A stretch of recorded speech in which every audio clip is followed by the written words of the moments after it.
Good evening, good evening. Hello Instagram, hello Facebook, hello YouTube, hello everyone watching. I'm Kyle, the Crystalline Mage. It is the 30th of December, Thursday evening, and it's time for a yearly reading. I'm just going to wait for people to roll in because I'm just a little bit before 7. I'm very excited about this. I'm so chomping and at the bit ready for this. This is going to be a long one, so I hope you've got a cup of tea, coffee, notepad, all of that good stuff ready, because I'm going to go through astrology, crystals, oracle cards, and a whole lot of stuff for the year ahead. Hello, who's in? Hi Stacey, hello everyone. How are we doing tonight? Let me know where you are. Hi Tennille, gorgeous thing. How are you? Good to see you. Thank you for joining, taking some time out. For those watching back and haven't been able to join live, thank you for joining in. Don't forget to tag and share with your friends and get them involved. Hi. Hello, those on Facebook joining in. Hello. Beautiful people rolling in. Good evening. So, basically, for those that aren't aware, what I'm going to be doing is I've got 3 decks of cards, and I'm going to be working with these for the months ahead. I'll be pulling 1 card from each deck for each of the months ahead, so there'll be 3 cards for each month. So we should have a nice little broad little range of guidance, a little bit of extra support, a little bit of extra clarity for what's coming. I will talk a little bit about what's happening astrologically as well, so hopefully that will help with what's happening. It's going to be a full-on class tonight, everyone. I hope you are ready. I'm excited. Oh, nice ice cream. Sydney, welcome in the house. And I'm going to do something a little bit extra because, well, I can't help myself. What I'm going to do is I'm going to do something for all of the signs. So what I'm going to do, this is something that you can use. If you know your sun, moon, and rising sign, you'll be able to get a message for all 3. If you don't, this is a nice general reading for your sign for the year ahead. What I'm going to do is I've got my Raja Tarot deck here, and I have all of the major arcana. So what I'm going to do is I'm going to pull 1 card for each of the star signs for the year ahead. So every star sign is going to have an extra bit as well. You're going to, hopefully, as I said, if you know your sun, moon, and rising, you'll be able to pair each of those together and see what's coming for you personally with your signs, as well as the general reading that I'm going to be doing for the collective with the other 3 decks of cards. Are you all ready?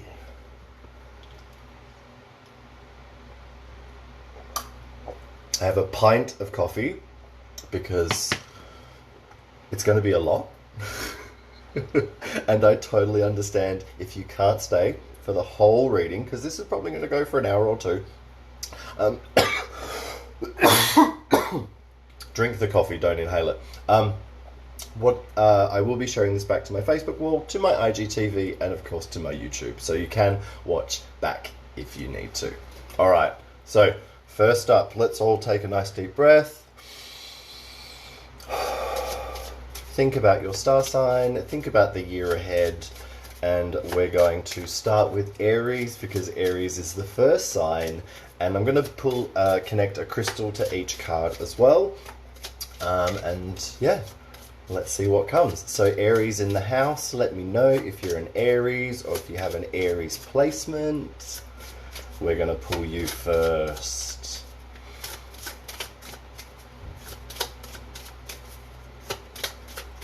Alright. For 2022, the card for Aries is the World.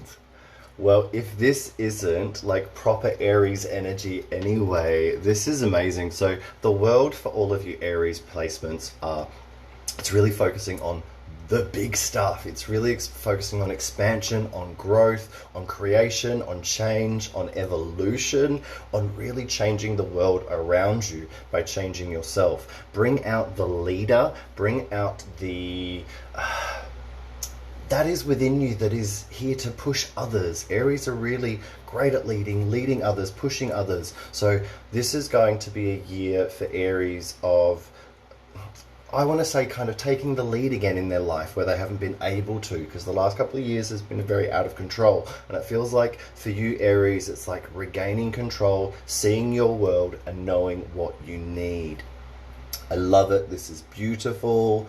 I'm totally into this. I'm totally feeling excited. It feels like hard work has been paying off, and it feels like there is a bringing back of a fire that has maybe dimmed a little. So Aries placements, your card is the World.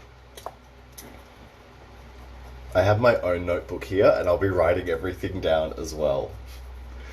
So as a crystal for Aries placements, for you Aries folk for the World, I would say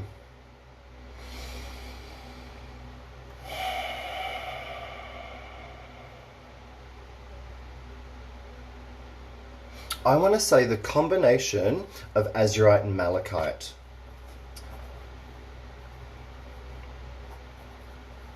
I don't know if you've seen them together, but azurite and malachite grow really beautifully together. And when it does, it looks like the world. It's really quite beautiful.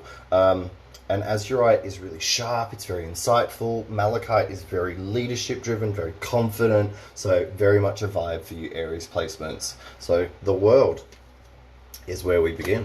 All right. We're going to keep going. Next one is Taurus. So who here is a Taurus? Who here has a strong Taurus placement in your sun, moon, or rising?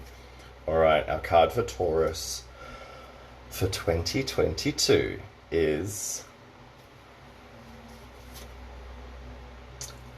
the Wheel of Fortune. Well, heck yes, Taurus!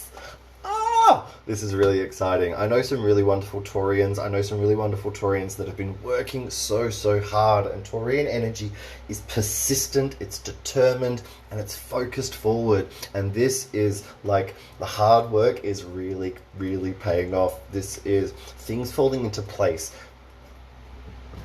No, Aquarius is going to be at the very end. I started with Aries. Aries is the very first card. I'll be going all the way through to Aquarius, and then Pisces is the final card.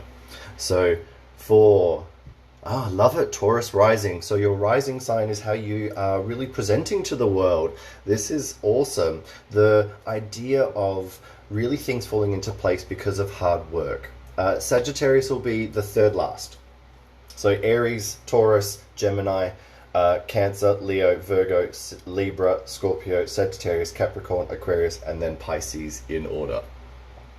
I love it. This is exciting. So I want to say, Taurians, look for opportunities. Look for opportunities that are going to come up this year, because this feels like there are going to be opportunities that are going to be there at the right time, at the right place. They're going to be presented to you, and it's going to be really important that you grab those opportunities. Luck is there to be created and taken and grabbed for the usage of yourself. Luck is, as a proud Sagittarian, who really we are the lucky sign, but it's because we push our luck. We act with confidence. We just go, yeah, I'm going to do it because it feels good, and then you just happen to fall into some luck. It's that kind of energy. So be self-confident, be driven as you are, but don't be lazy. Don't fall into that Taurian restfulness, laziness, that Taurian idea of, I don't want to if I can't be bothered. Like, you have to put yourself out there for this good to come to you. Does that make sense? But all in all, it's like, can you see it's like there's a piece of the pie for everyone. There's something for everyone here. And you Taurian placements, it feels like there's some great opportunities coming, but make sure you're putting yourself out there to grab them. Hello, darling. Hello. So I would say for the Wheel of Fortune, I would say Just go with good sunstone. Sunstone is wonderful energy for luck. So I would say sunstone is your Wheel of Fortune. Actually, no. That's not appropriate because there's the sun card. Cancel that. Cancel that. Let's hold up. Let's hold up. The Wheel of Fortune. Actually, peridot. I'm wearing it. Let's go with that. So Taurus, Wheel of Fortune energy, peridot is going to be your crystal because peridot really harnesses the will center and the heart. So you're really creating lucky energy. So Taurians and Taurus placements, the Wheel of Fortune is your card for 2022. All right, we're going to keep going. Gemini's in the house. Gemini's in the house. Where are you at? Where are you at? I've got some dear family members of mine that are Geminis. I know lots of wonderful Geminis out there that are fabulous individuals. Geminis, your card for 2022 is the Magician. Oh, yes! Queens, kings, and majesties galore. Like, this is so good. Okay, Geminis. Like, this is you harnessing that brain of yours and creating so much good. Yes, Gemini rising. This is so good. The Gemini can be very conflicted. The Gemini can be very, Gemini in the house, Gemini can be very, battling themselves because they're thinking too much about too much all at once. This feels like, okay, Gemini, you are harnessing your mind. You are harnessing that brain of yours, that intuition, and that ability to blend the two together. For me, Geminis are like left-right brain. They're really incredible at using that left-right brain. So this feels like really being able to harness that next year, really being able to bring that to the fore, and really being able to trust yourself and trust what you can do, trust what you can create. Like the Magician, hello, it is... I'm jealous Sagittarius didn't get this card, to be fair, but that's fine. I will share the magic around. This is so good for you Geminis because I know that Geminis fight with themselves so much. You want to do good by the world. You want to do what you can for everyone, but also try and do right by yourself. And it's a battle. I know it's a battle.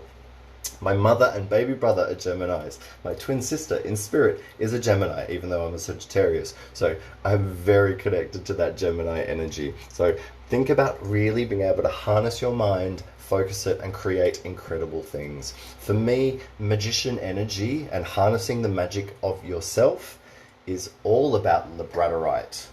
Okay, so I want you Geminis and the Magician energy, I want you to think about labradorite, but labradorite specifically that has a blue or purple flash.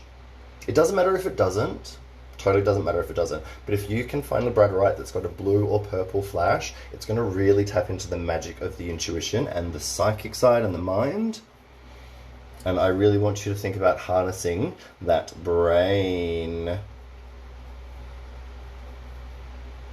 So also think about like new things, new ideas, creating new things, really harnessing that Jupiter and Pisces energy that's covering everyone too.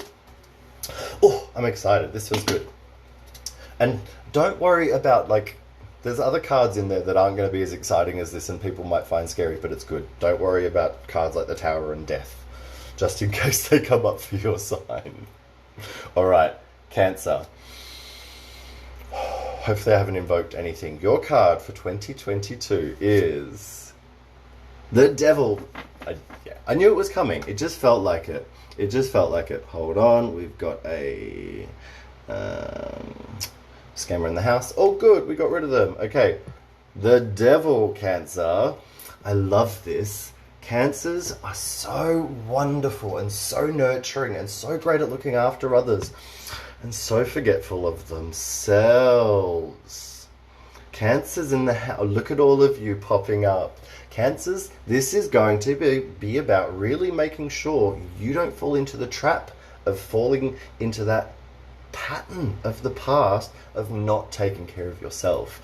The Devil is those things that get at us that are not so good, and we can fight the devil, we can embrace the shadow, we can utilize that darkness to make the light even brighter and even stronger and even more amazing. So for me, Cancers, this really is about harnessing those battles that you've been fighting. Going, okay, I'm using them, and I'm using them to make me stronger, I'm using them to make me more powerful, and I'm using them to live a life that is more focused on nurturing myself.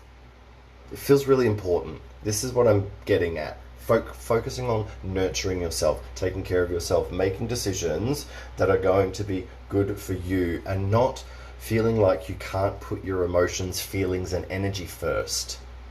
Cancers, like, put yourself first in a way that is of self-care, but not of like ego, if that makes sense. I love this. This is really harnessing that thing that Cancers often don't like looking at, their shadow. They would much rather take care of everyone else's, look after everyone else's, and not face their own. This is like, no, you're ready. You're going to face your own, you're going to deal with it, and you're going to become stronger because of it. All right? I love this. This is so great. Can you see? She's got the fire in her hand. You've got the pentagram behind you, which is that full spectrum of magic. So, Cancer, this is a great thing. I'm excited for you because I feel like it's about really learning to know that, like, vulnerability isn't weakness. Does that make sense? So I would say this is a really wonderful time to work with black obsidian.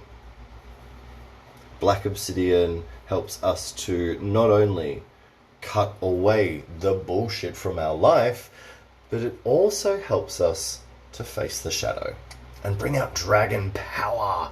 So this is amazing. I love this. As someone who has done a whole lot of shadow work, I can do nothing but recommend it. All right, we're going to move forward. Leos, where my Leo's at, and Leo placements. I'm excited. Oh, this makes me so happy. Makes me so happy for my Leos, my beautiful Leos. You are the sun. You really are here to be that sunshine, to be that brightness, to be that leader in a way that is divinely beautiful. It differs from Aryan energy in a way that it just is a little bit more, it can be a bit more warming of the soul, even though Leos can be very proud of themselves and a little bit idea of them can be a bit about ego. It's a very misled ideal. Egos are proud of the work they do. They have that ability to say, look at what I did. I'm proud of that. Like, look at that work that I did. And everyone should own that. Everyone should be proud of the work that they do. They should have the ability to say, look at me for a little bit.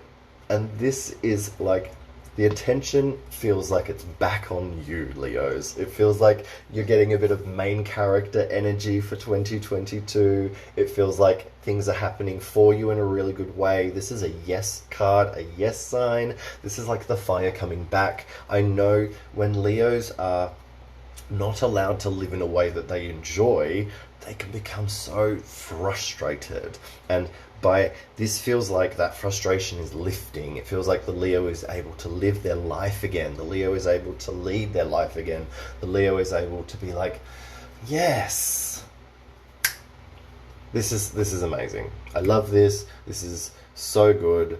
This feels joyous. This feels like there is fun, joy, happiness, all of that good stuff as well. And as I said, this is very much a yes sign. So lots and lots of good.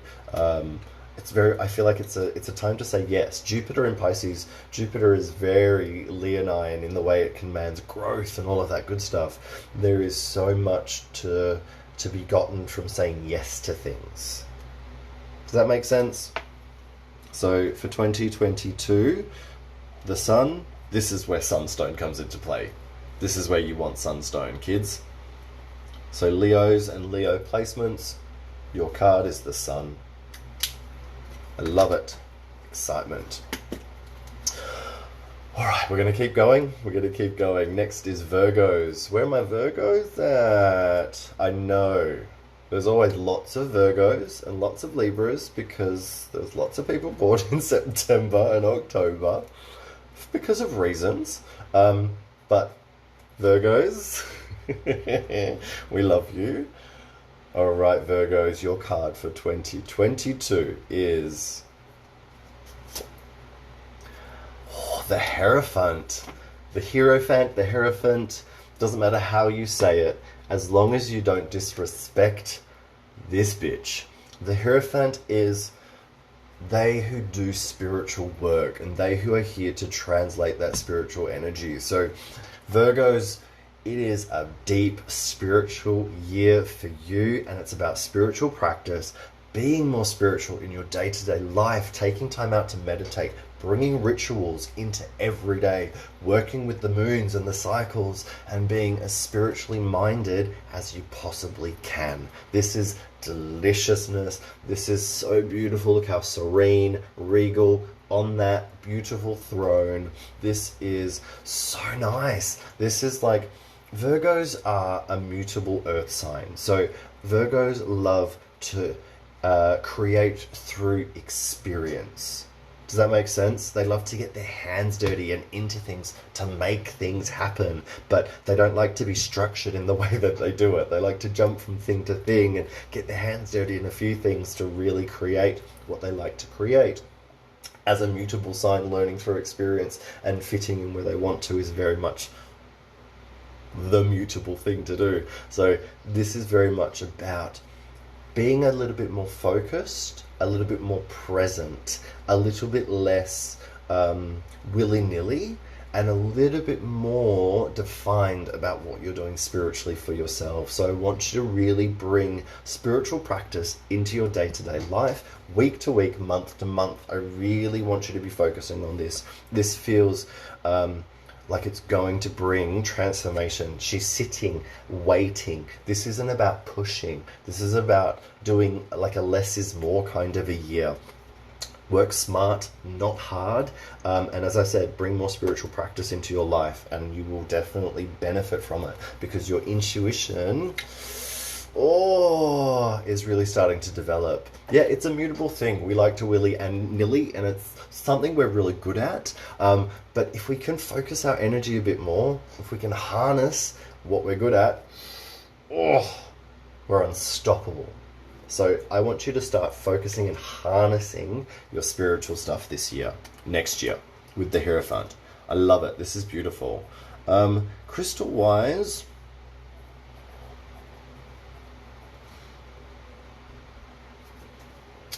don't be stupid. Let's just keep it simple. Work with amethyst. Like, amethyst is here to help us to develop spiritually and psychically. So why the hell not work with her and the Hierophant? It feels perfect. It feels simple. It feels appropriate. It feels like, because amethyst is such a crystal that you can wear day to day, as well as using it for deep meditation. So Hierophant, amethyst, spiritual development on a grand scale, but really making sure you're bringing that into your day-to-day life. Okay, next up is Libra. Where are my balanced Libras at? My Libra placements. The scales of justice.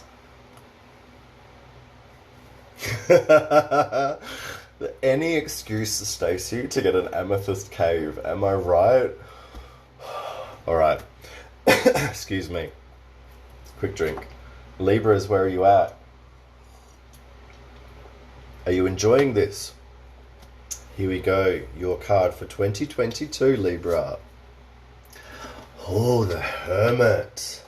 Now this is a brilliant challenge for you, my Libras. I want to say Libras are probably one of the best signs of the introvert extrovert. Like, Libras are really great at like loving a bit of attention, being a part of things because they want to be Switzerland and be a part of everything and make sure everything is balanced and good. But they also love their own time and their own space and their own energy and themselves. But they get torn between that love of being with themselves and needing to think about everyone else too. Guess what? It's time to tip the scales, Libra fam. It's time to tip the scales into hermitage, into introversion, into looking into self, taking care of your energy. You've probably been doing a lot. You Libras like to make sure everyone else is taken care of. So you are probably, just as we all are, fucking exhausted after the last couple of years and taking care of everyone else. So it's time to take care of you. Oh my god, as I'm talking about this, my nose is getting itchy, and the itchy nose is the international universal sign of sticking your nose into other people's business and worrying about others too much and not caring about yourself. Who has sinus issues, itchy noses, and allergies? Who worries too much about others and other people's feelings and what they're thinking? There is no accident. Libras, inside, look after you, your energy. What do you need? Focus on yourself. Be self-full. Fill that cup until it is really overflowing. Do the bare minimum. Only do as much as you can, or as much as you have to, and don't do more. Book holidays, plan weekends for yourself, and take time out for you. Good, we love that. Excellent. Yeah, there you go. We love. See, it all makes sense. This is something that is, I think, really important. It's important to know yourself. When you know yourself, you can better yourself, right? Yeah, exactly. Hay fever, allergies, sinus problems, they all connect to the third eye and the throat, like not connecting to your truth properly. And listening to your mind. So, hermit, inwards, looking after yourself, self-reflection, thinking about where you need to create more balance in your life, where you need to do more for yourself, Libras. And rest often, and rest well, and do whatever kind of rest it is that you need. In winter, make sure you hibernate. When it's too hot, don't do much. Like, really conserve your energy, really take care of it, because as a Libra, you won't be able to help yourself. I'm calling you out. You won't be able to help yourself, but try and take care of others.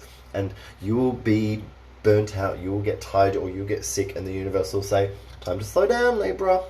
Time to sit back in your box. Time to look after yourself. So don't let the universe make you listen. Preempt that, please. Yes, I will absolutely be, this will be on my IGTV, as well as on my YouTube, as well as on my Facebook wall. But yeah, absolutely, it happens to everyone, that sort of stuff. So we love that. So the Hermit for you Libras, crystal-wise,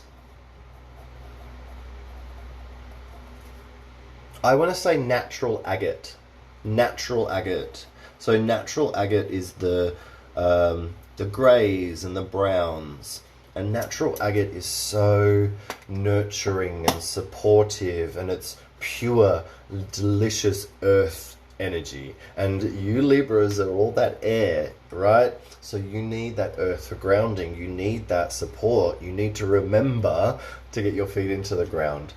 So natural agate for you is going to be your crystal to pair with that. Just a reminder to slow down, nurture yourself, take care of your energy. All right, where my Scorpios at? Scorpio placement, Scorpio rising here. Our card for 2022 is... Hello, Scorpios. Strength. Heck yes. Scorpio risings in the house. Scorpios. Strength. This is delicious. This is all about you knowing how good you are, how strong you are, how capable you are. This is about you. Scorpios generally don't pander to others too much, but you're not going to be pandering to anyone next year. You are going to be like, why are you even trying to question me? Don't even get in my grill, okay? This is about really trusting your strengths, your abilities, how good you are, what you're good at, and bringing that into everything, every facet, every single part of your life. Bring that Scorpio power, bring that fire, bring that determination, that passion, that sexiness, that Scorpio has. Scorpio is magnetic and driven, and like, of the water signs, it is the fiery water sign. Am I right? Think about what you're good at. Think about bringing that into everything that you do, trusting your intuition, trusting that psychic side, because Scorpio psychic energy is strong. Trust it. Trust what you're good at. Do that always, and you will always be successful. Bring passion into everything. Be excited. Bring life back into your life, Scorpios. You know what I mean? Are you feeling me? Like, Scorpios can be very bored and like just done. Like, I'm just done. I'm over it. I don't even want to be a part of it if they're not interested. But you spark that fire. I want you to spark your own fire. I want you to get excited about your life for yourself. All right? It's up to you. So I want you to think Ruby. Like, this is Ruby, Ruby, Ruby, Ruby, Ruby. Like, this is pure Ruby energy. Passion, strength, fire, excitement, driven. I'm all about it. I'm excited. As I said, Scorpio rising here. I'm enjoying this, because I feel like this year's Scorpio energy has been tested. Our Scorpio placements have been tested. Because I'm Scorpio Pluto generation as well. I also have my Scorpio in Mars. So there's been a lot of challenges that I have felt. So I understand this deeply. Oh dear. So yeah, Ruby with strength. I love it. I love it. All right. Sagittarius. This is me, Sagittarius sun. Where my Sagittarians at? Oh, I'm excited. I'm excited for Sagittarius. Let's see. Just as we hear a car revving up in the background. Where my Saggies at? Where my Saggies at?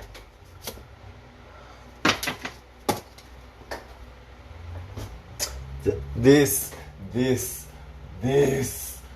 Oh. If you're a Sagittarius, you feel this and you understand this. The Chariot. Oh, I'm going to get emotional. All a Sagittarius wants to do is live. Gallop and be free and adventure. And the last couple of years have been fucking testing of that. It has been super challenging of being able to have any sense of freedom, right? For all of us, but for Sagittarians especially, we are the sign of freedom, and it's kind of how we need to live. This is like, the freedom is coming. Excuse me.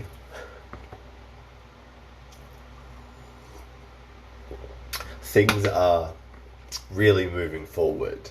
The Chariot is amazing because you're sat comfortably in the chariot whilst the horses are leading you forward. Like,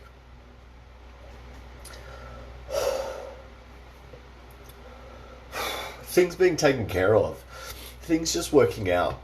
Like, and really moving forward. This feels great.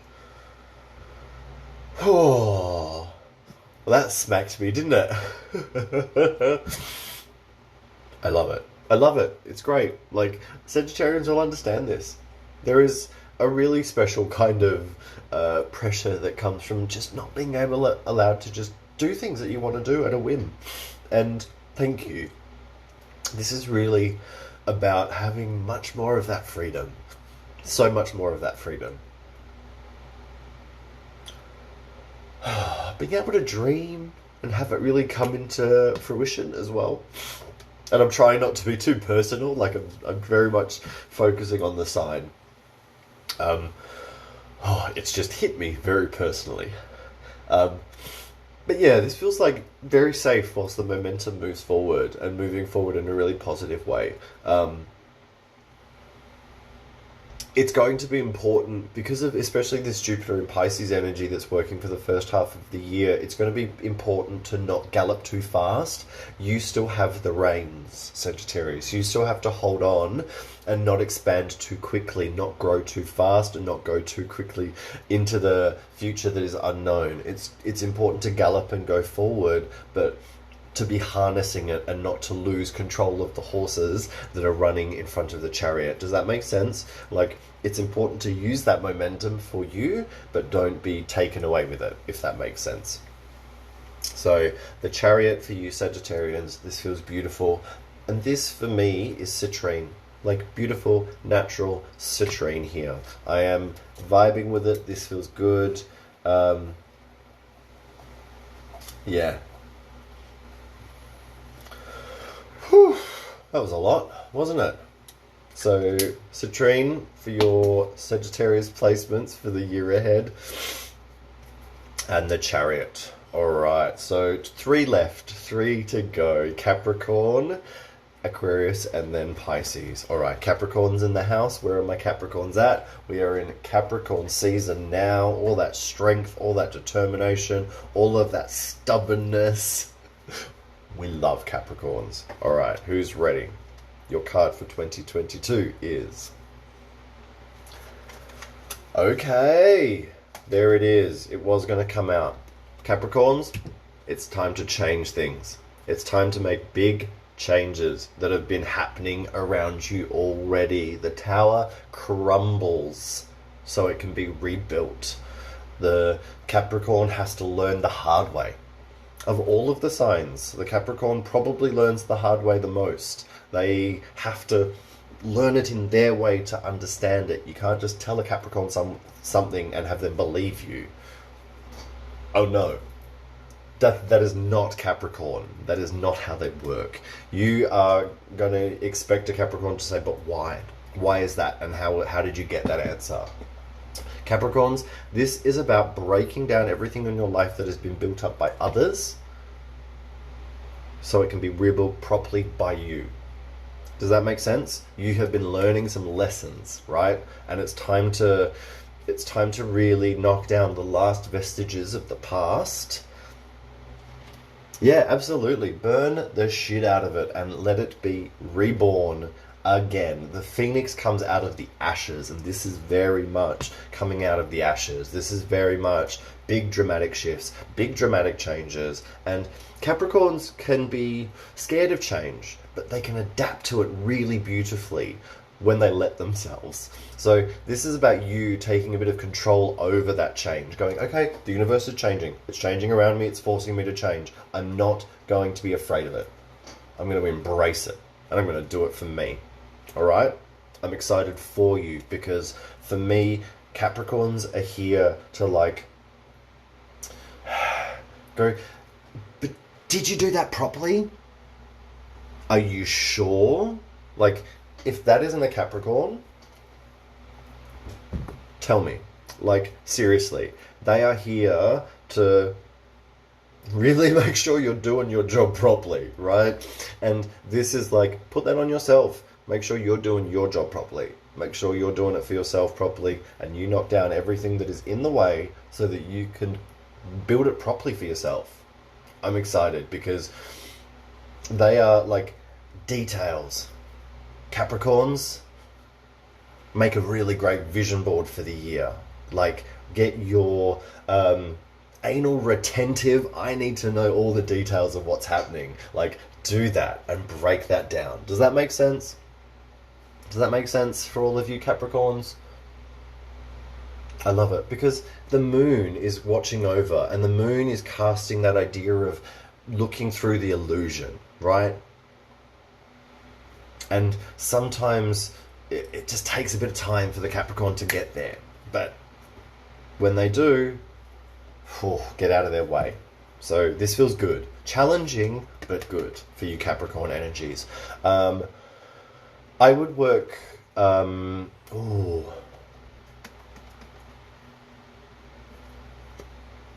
Okay. I want you to work with Lapis Lazuli, fam. Oh, I want you to get that like,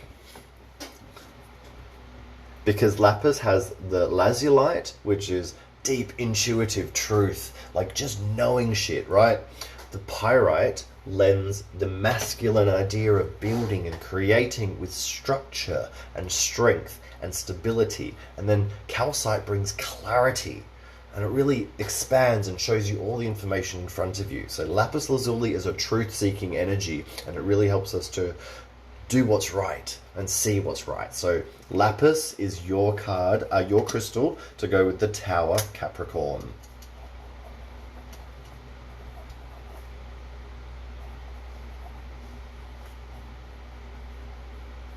And we haven't even gotten into the month by months yet. Oh my god. Are you even ready? How much time has passed? Okay. Aquarius. Alright, Aquarius placements. My third and final placement, Aquarius moon here. Sorry. Cat fluff on my shoulder. Aquarius, your card for 2022 is...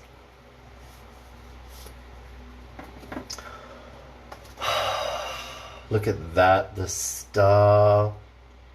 You Aquarians, this is deliciousness. This is, come on Aquarius, this is like really seeing beauty in the world, really being able to kind of break through illusion and show people the truth in your own way. This is...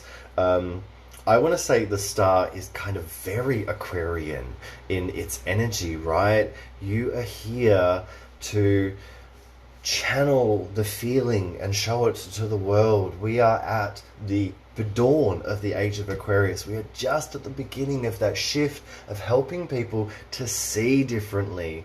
Cry, let it out. I just did. I totally understand. This is so beautiful because all Aquarians want is for the world to be a good place. That's it. That's all Aquarians want.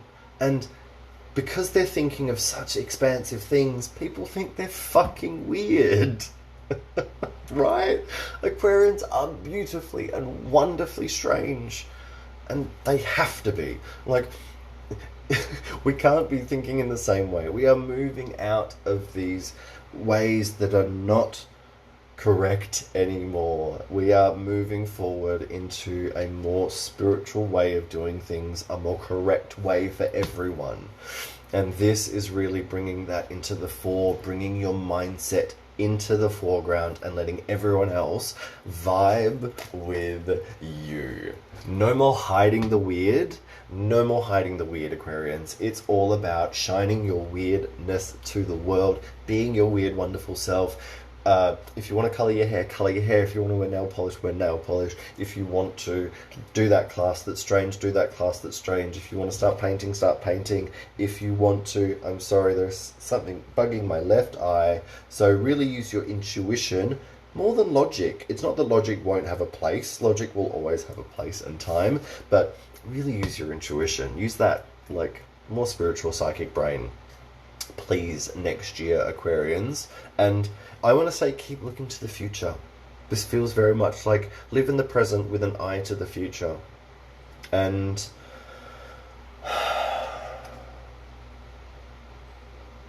continue to know that by being misunderstood, you're probably doing the right thing. Alright?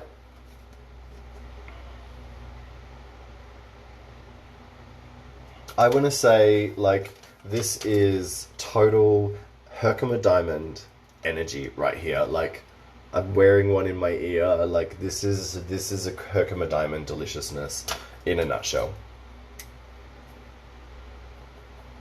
Herkimer Diamond is that beautiful spiritual clarity and spiritual information that comes in and just kind of the dreamer.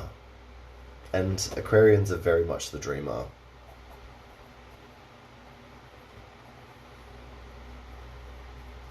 Alright, I'm excited. That's a good one for you Aquariuses. Aquarius moon is very happy. Alright, final one. Pisces, you've been very patient. Where my Pisceans at? Speaking of weird and delicious. Alright. Our card for 2022 for Pisces is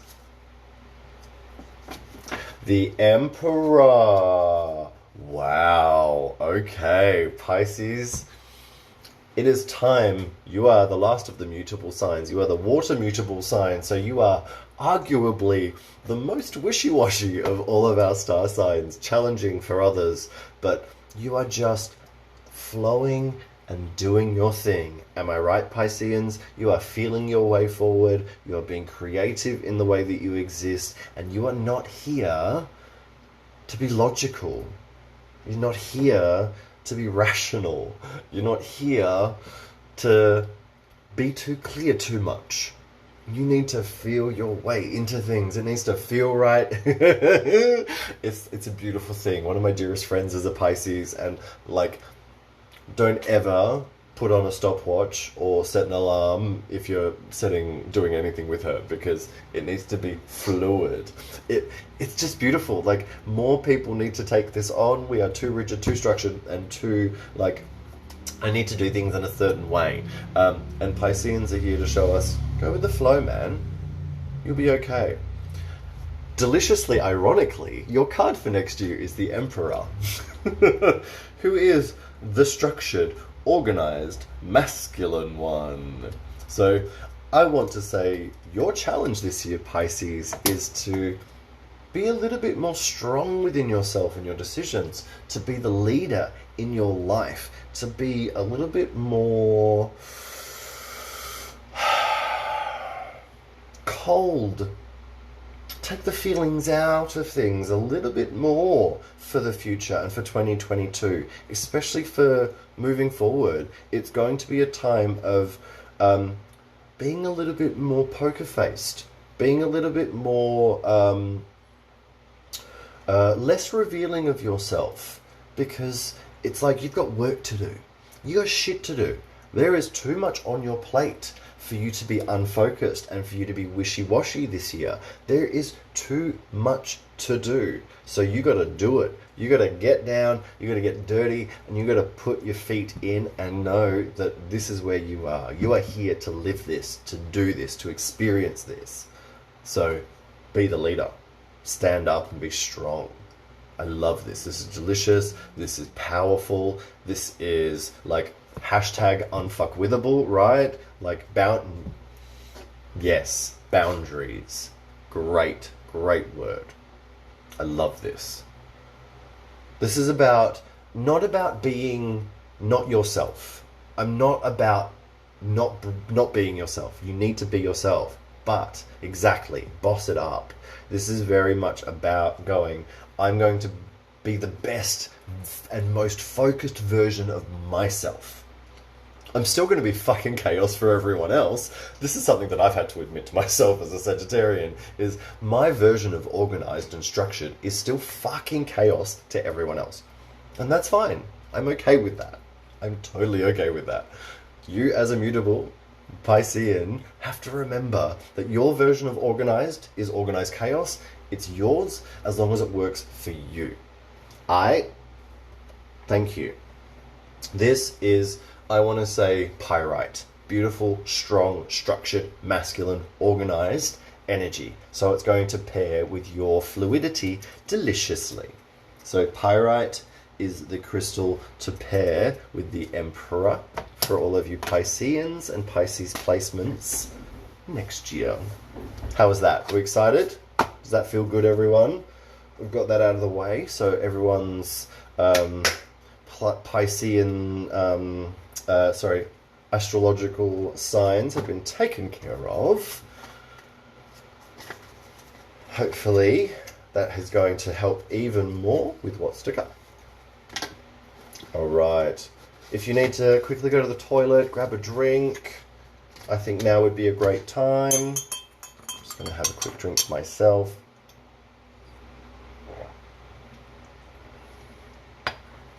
Yay! Oh, pyrite. Pyrite is your crystal. Alright. Just going to stretch, excuse me. Pyrite ring. Hello, we love that. I love pyrite. It's delicious. It's one of those crystals that is, it's just cool. Like, it's just cool as a mineral. All right, so I've got a little bit of information for the year ahead. Are we ready? Because I've also got 3 decks of cards. Oh my goodness, this is exciting. All right, so what I'm going to do is get them all shuffled. Yeah, Fool's Gold is what it is also known as, especially for us here in WA. But it ain't no fool's energy. Libra, natural agate for Libra. Natural agate. Alright, so we have the Spirit Animal Oracle by Colette Baron Reid.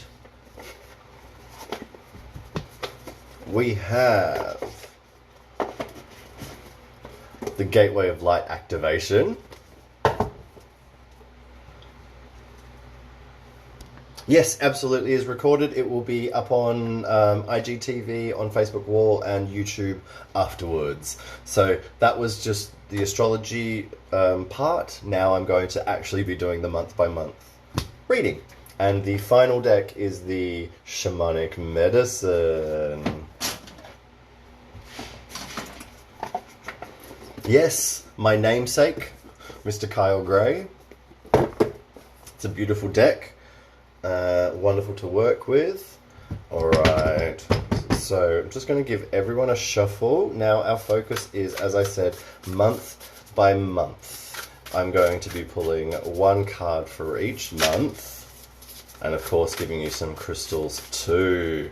Each of these cards are very different, like very, very different in their energy, and I wanted to make sure that they were as different as possible to make sure that our reading for the year ahead was as wide as possible, like the width and breadth of it was as broad as possible, covering as much energy as we can. I can feel the energy building up around me. This space has gotten so hot. I've got air flowing all over me, like fan and open window, but I am sweating. It is hot in here. The energy is so big and excited. All my guides are around. I can feel everyone else's energy. I know that this is going to be, exciting for those that are watching this back as well, that weren't able to watch this live. So if you are, I hope you are enjoying it too. All right, I'm just going to give everyone another little shuffle. I want to make sure everyone is ready for the year ahead. We are going to be pulling 1 card for each month of the year from each deck. That's 3 cards for each month. A really beautiful and broad range of guidance for the year ahead, to be paired with everyone's signs, astrological signs. So hopefully everyone's going to have a veritable plethora of information for the year ahead.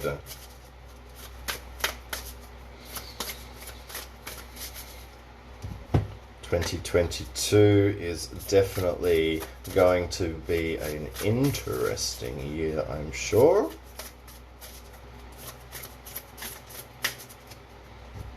One last little shuffle.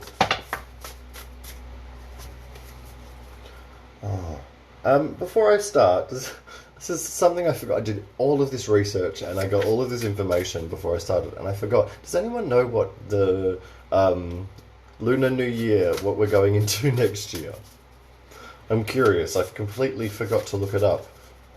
Does anyone know in the Chinese circle what we're going into next year? Because yeah, I forgot to look that up. All right. Just in case. If not, it's all good. Like a kid on Christmas, we love that. Tiger! Oh. Okay, thank you, Facebookers. And Instagram, there we go. Tiger, we love that. Tiger is wonderful. So just for straight up for Tiger energy, Tiger Eye is your go-to because it's strength, it's determined, it's focused on confidence. Beautiful. Thank you, everyone. I love you all. I knew I could ask, and everyone that I knew that people would know. Thank you. Awesome. So that's going to be helpful. Oh, oh. Yeah, yeah, Mr. Me too. Me too. I love it. Okay, so in January, we're going to talk a little bit about what's happening astrologically first. So we are in Capricorn season. Aquarius season starts on the 20th, which is important. We have our new moon on the 3rd. We have a full moon on the 18th. We have Uranus retrograde, finishes on the 18th as well. So that's a big one. It means on that full moon, there's going to be a really big release of energy over the last, because it's the last of those big retrogrades from last year that's been carrying on. Venus retrograde finishes on the 29th.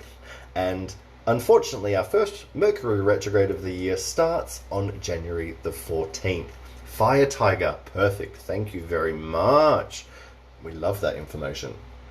So astrologically, there's a lot of shifts and changes happening. We are also going to be feeling that Jupiter in Pisces that's just started. So Jupiter in Pisces is very much fluid spiritual expansion and growth. Lots of stuff growing spiritually and fluidly. So expect a lot of things to just sort of fall into place if you're open to it. Okie dokie. So our first card, I just need to change the order because I'm out of order, is going to be from the Gateway of Light, Activation. Our card for January. Our first card for January is Only 2 Sleeps Away. Sacred Inner Space, the sacral chakra, tenderness and sensuality. This is so delicious. Wow. Like, whew, this is pleasure. This is feeling good. This is focusing on that which is intimate and close and connected to what feels good to your sacred center, like pleasure and sensuality really coming to the fore. This is being with people, being intimate with those that you love and yourself. So this is really taking time to have connection. This is very much focusing on connection. So whether it's in person, whether it's online, whether it's by video or by phone, by message, it doesn't matter. Utilize those connections that are important to you, that help you to feel good, and use them.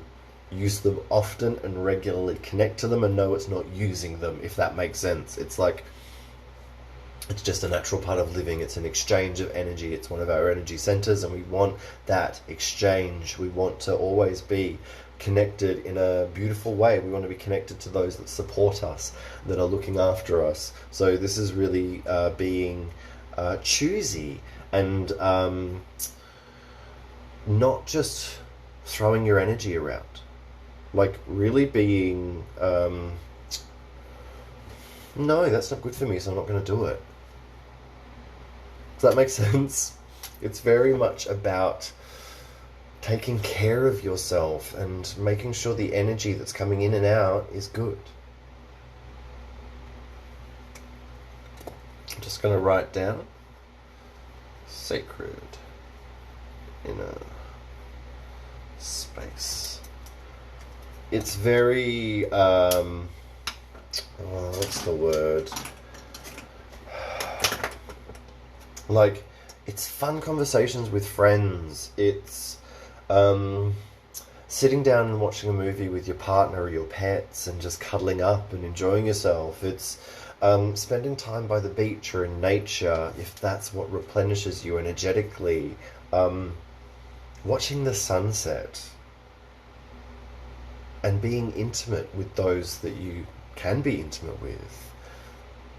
Sex and pleasure should not be shameful things to talk about, and that is an important part of intimacy, and it's an important thing to be used correctly and energetically connected to in the right way, and especially in the earth energy, the Venus retrograde energy, relationship stuff is changing, so we're very I think we're thinking about intimacy in a different way and how we share it and how we are intimate with others. Does that make sense?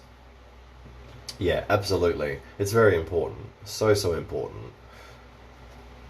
I love that. Tenderness and sensuality. I love that. I would say crystal-wise,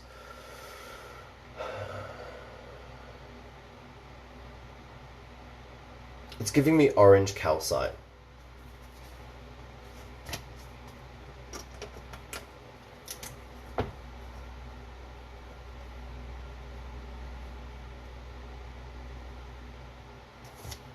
Yeah, definitely giving me orange calcite energy.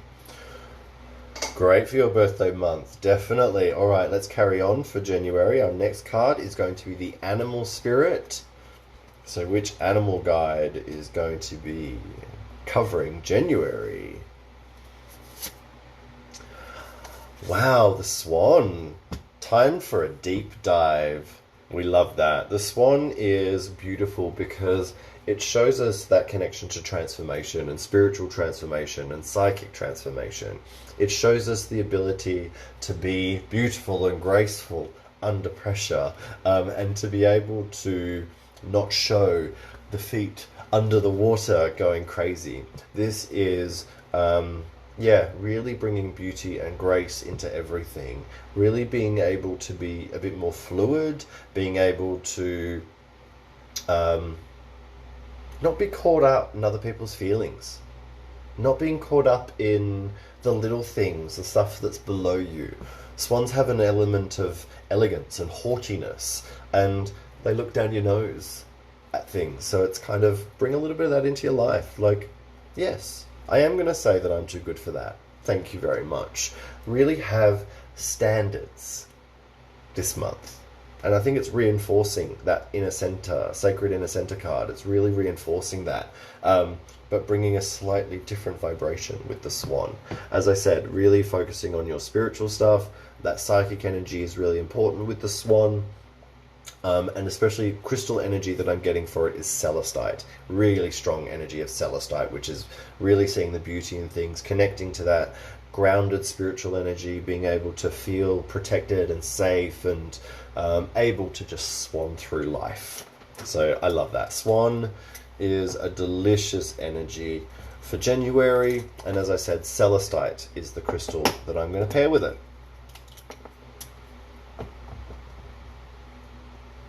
And I am trying to be organized and write everything down as well. We love that. Okay.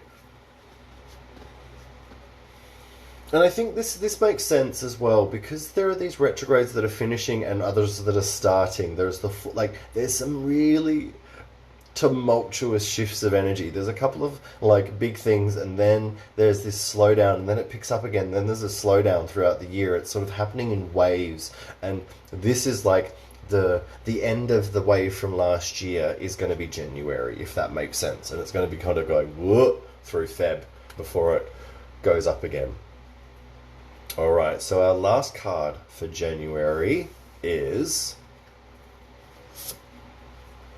the Birds and Freedom. Wow, this is really interesting. This is a really interesting reading for January, because I want to say it feels like it's really setting up the year ahead, right?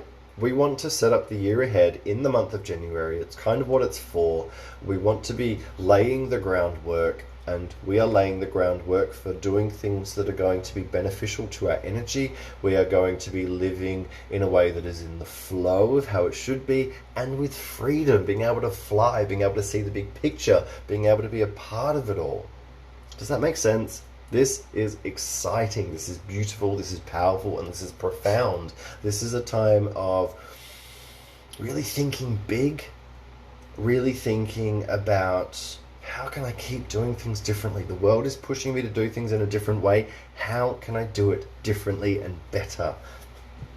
How can I live in that way for myself? How can I create a life that is going to feel that amazing all the time? The last couple of years have been challenging, and next year is still going to be challenging. Next year is not going to be done with the shit that's happening around us. We have to be living in a way that is now more future focused, right? I love this. I'm excited by it. For the birds, crystal wise,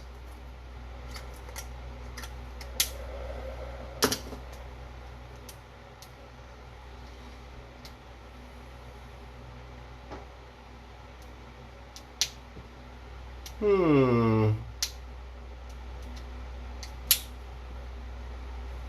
What crystal for you, birds?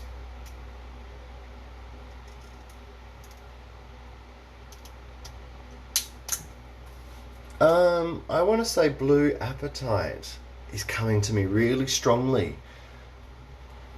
Blue apatite is really amazing for the mind and really amazing at opening the mind up to the way it can think in a big way.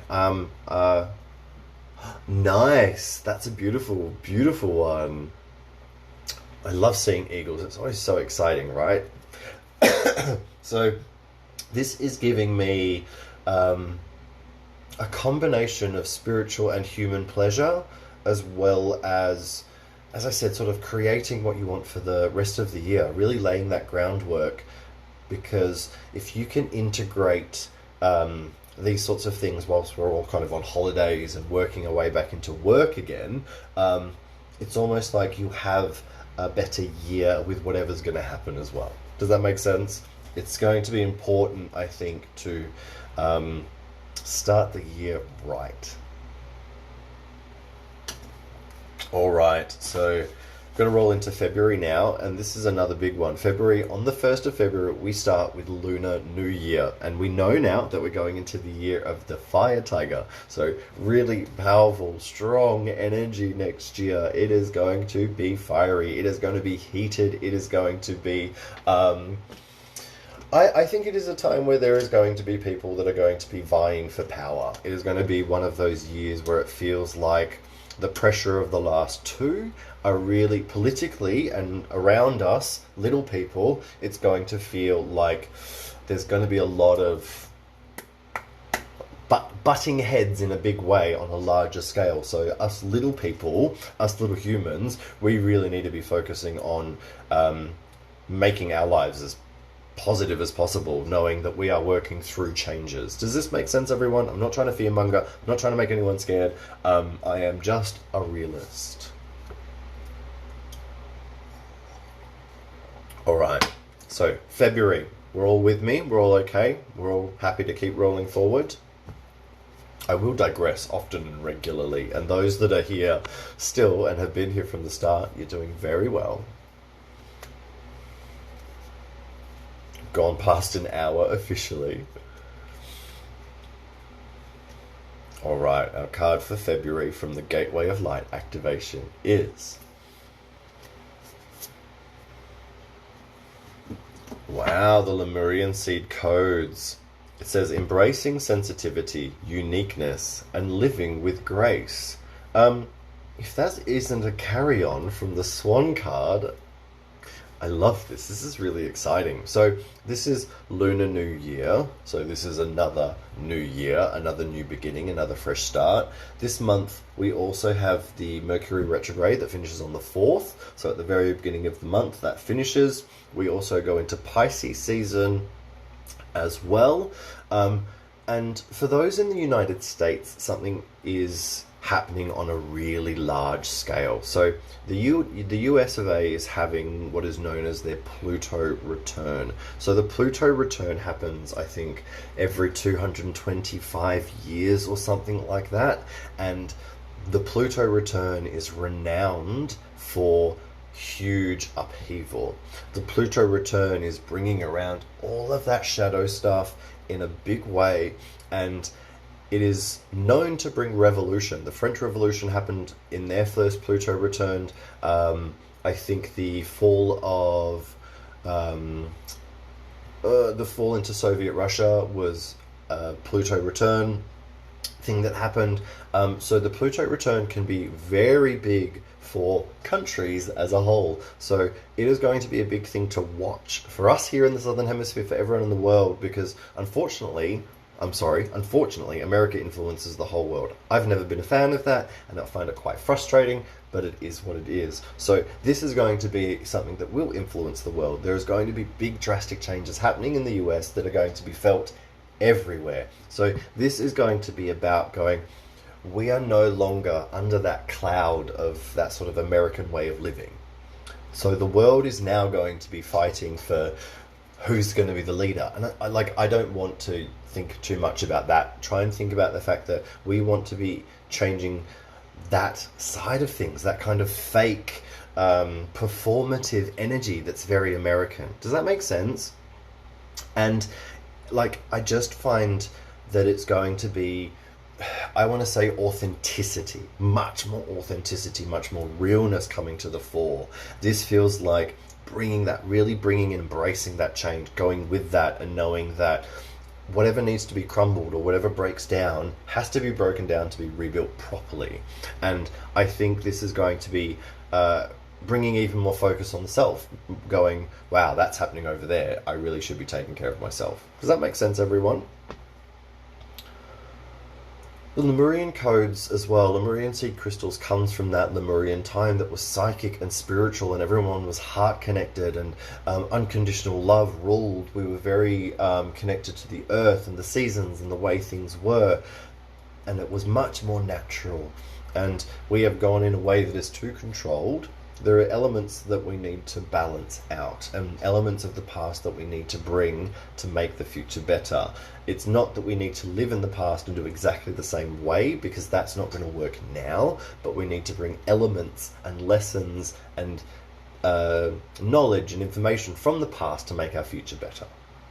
So this is really about bringing that information, meditating a lot, connecting to spirit, connecting to your guides in the universe, doing research on your history, on your family tree, on your family line, and knowing your own past and how that's going to influence and make your future better. Does that make sense? Uniqueness, living with grace. Again, we're sort of doing our thing, doing it in a different way, using what's around us and changing it as we move forward. Evolution is key. So naturally, the Lemurian seed code crystal card is the Lemurian seed crystal. Goes with it, naturally.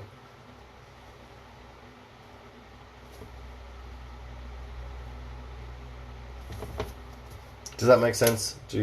Lemurian seed crystals are the ones that have the beautiful horizontal lines, mainly coming out of South America. And they hold that wonderful information that we can connect to, that is divinely feminine. And we love that. All right, we're going to keep moving forward. Our spirit animal card for February is...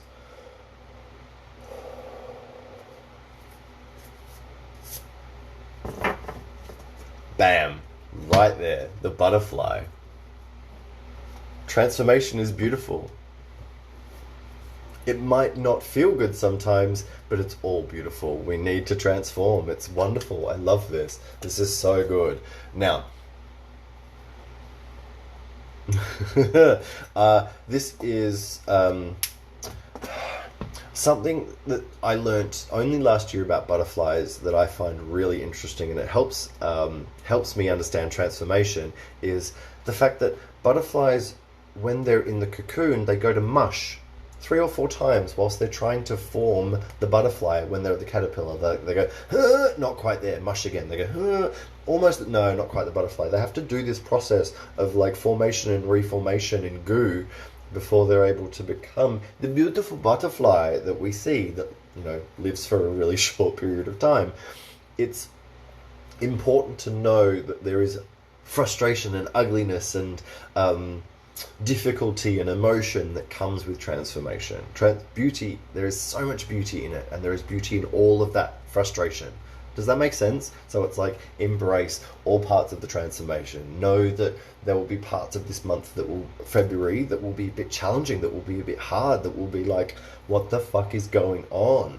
But it's like, this is great. This is good. This is what we need. This is like Moldavite. Sorry, fam, but it's giving me Moldavite.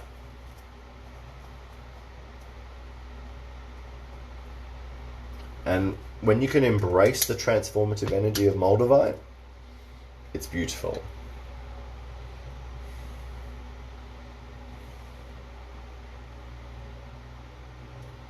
So we've got some very high vibration energy happening in February. My gosh, Lemurian crystal, Moldavite. Hold on to your panties in February, kids. My gosh. Are you ready for the shamanic medicine card? Our last card for February is... There it is. The drum and awaken. Oh, hi girl, hi. You got here at a very interesting time. We are reading the month of February and... it's big. February is going to be a big month of transformation, a big month of shift, a big month of let's get into it. Oh my gosh, like it's happening. Like this is confirmation, this is affirmation, this is pushing us to do the thing. If you're not a fan of Moldavite, I would recommend Malachite. If you're a bit scared to get the Moldavite out, I will let you have a pass and I'll let you work with Malachite. But the drum and awaken. This is like, a lot of people have been sleeping. A lot of people have been, I want to say, not taking any responsibility over anything the last couple of months. Yeah, I know, the birds, right? It makes me angry when people don't take responsibility for their actions, for their choices, when they're not... there is shit, there is chaos, there is happening, but people are letting other people do the work. Other people do the hard stuff. Other people, go to the front. And instead of getting their hands dirty themselves. Does that make sense? And this... I'll give you the pass. This is like... People are getting woken up. There is no more time to sleep. There is no more time to let things pass us by. There is no more time to let others take the wheel through this. Because if we let them take the wheel through this, then we're not going to end up in a pretty place, right?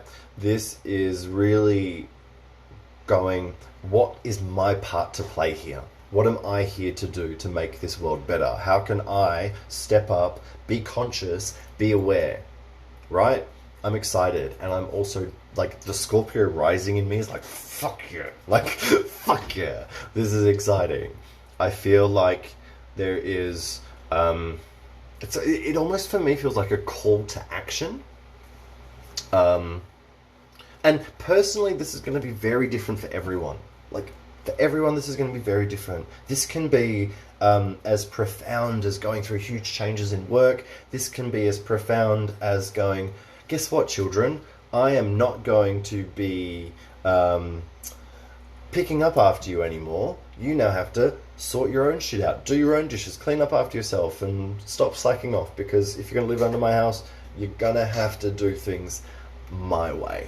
Does that make sense? It doesn't have to be as profound as completely changing the whole world.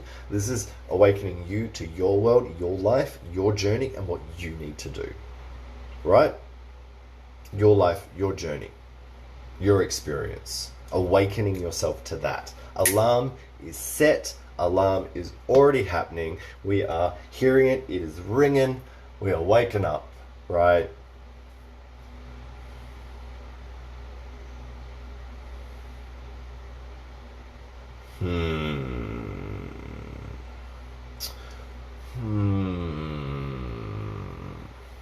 Crystal wise for the drum.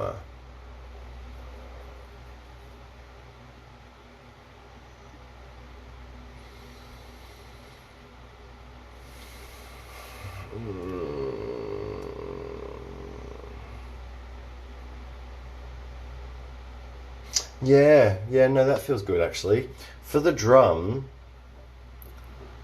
yeah, beautiful. And that's beautiful as well, right? Learning, awakening the student, awakening the teacher. That's a beautiful thing as well. Drums and cycles and the circuitous motion of everything. As far as crystals go,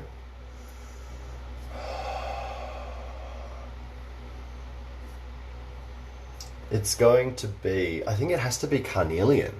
Like, honestly, I think it has to be carnelian. It's got to be that fiery, fertile, like, fuck yes, energy. Seriously. If you people that are going to be out there working with this combination of crystals in February, I feel sorry for all your friends and family because they're going to have to get out of your way. I'm excited. All right. So March, astrologically, is quite relaxed. Okay, so thankfully as we move from Pisces season through into Aries season, we've actually got very little happening astrologically. The only major thing that's happening is that we have the equinox. So for the month of March, we have the autumn or spring equinox happening on the 20th. So otherwise, an Aries season happens on the same change. So March is going to be astrologically, hopefully, a nice calm one. Alright, March, our card for March from the Gateway of Light activation is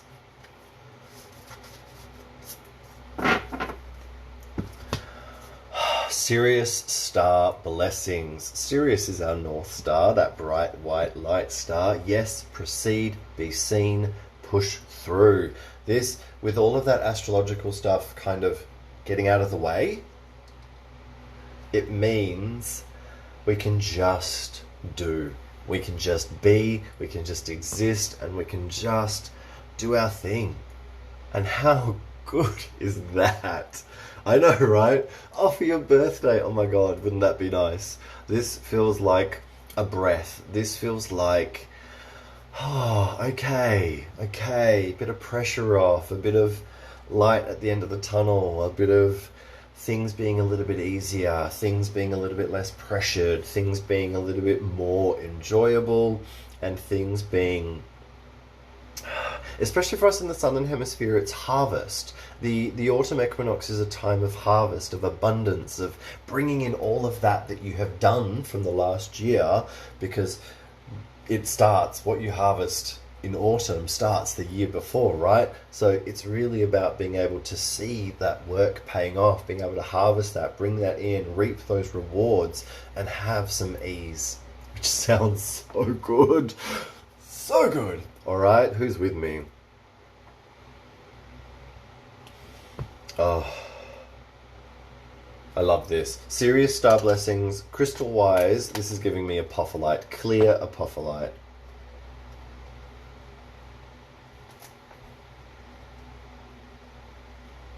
I love clear apophyllite. It's so uplifting. It's so buoyant in the way that it helps us to feel. And it feels like a really appropriate and beautiful pairing of energy too. All right. Rolling forward, our spirit animal is... Thank you for that, Natalie. Sorry, I only just saw that. Our animal for March is... Well, hello, it's the squirrel spirit, and believe in yourself. Doesn't matter how little you are, you can do big things and make big changes just by doing your own thing. And again, that harvest, that preparation for winter, reaping all of that which you have done throughout the year for what is ahead. And for those in the Northern Hemisphere, it's about those seeds that we're planting, that are growing, that are moving forward, that are creating more. Those that are in the Northern Hemisphere, it's about the spring equinox, and it's really about that which is blooming, that which is growing, and that which is beginning to really show signs of life after winter. So really quite beautiful and appropriate, I think. For us here, it's the same connection to Old Hallows Eve, so that time of, connecting to spirit, that veil, which is really beautiful. And with the squirrel, it's really showing us that that's what they eat, that's what they thrive on, that's what they live on, that's what they collect. They do that for themselves, and they bury them and whatever, and they prepare as much as is possible, and they over prepare, and they do their own thing. And by doing that, not only are they looking after themselves and their family and their little unit, but they also bury acorns kind of all over the place. And as I said, sometimes forget, and can create beautiful little forests. you'll see there'll be these little patches in northern European and North American forests because of where squirrels have buried nuts that they've forgotten. And it's an amazing little thing, and it's such a cool little thing. So you can, through your own, not forgetfulness, but just through your own habits, you can create life and ecosystems and amazing things. So it's important to know that what you're planting, what you're preparing for, what you're doing, the influence that it can have is quite amazing. So you've got to believe in yourself. No matter how little you feel, you can create really big, drastic change in the world. I love it. It's awesome. This squirrel energy is pure zircon. Like, zircon energy is, though it's little, it is mighty, and it gives us great, great power. So I am definitely vibing with the squirrel and zircon for March.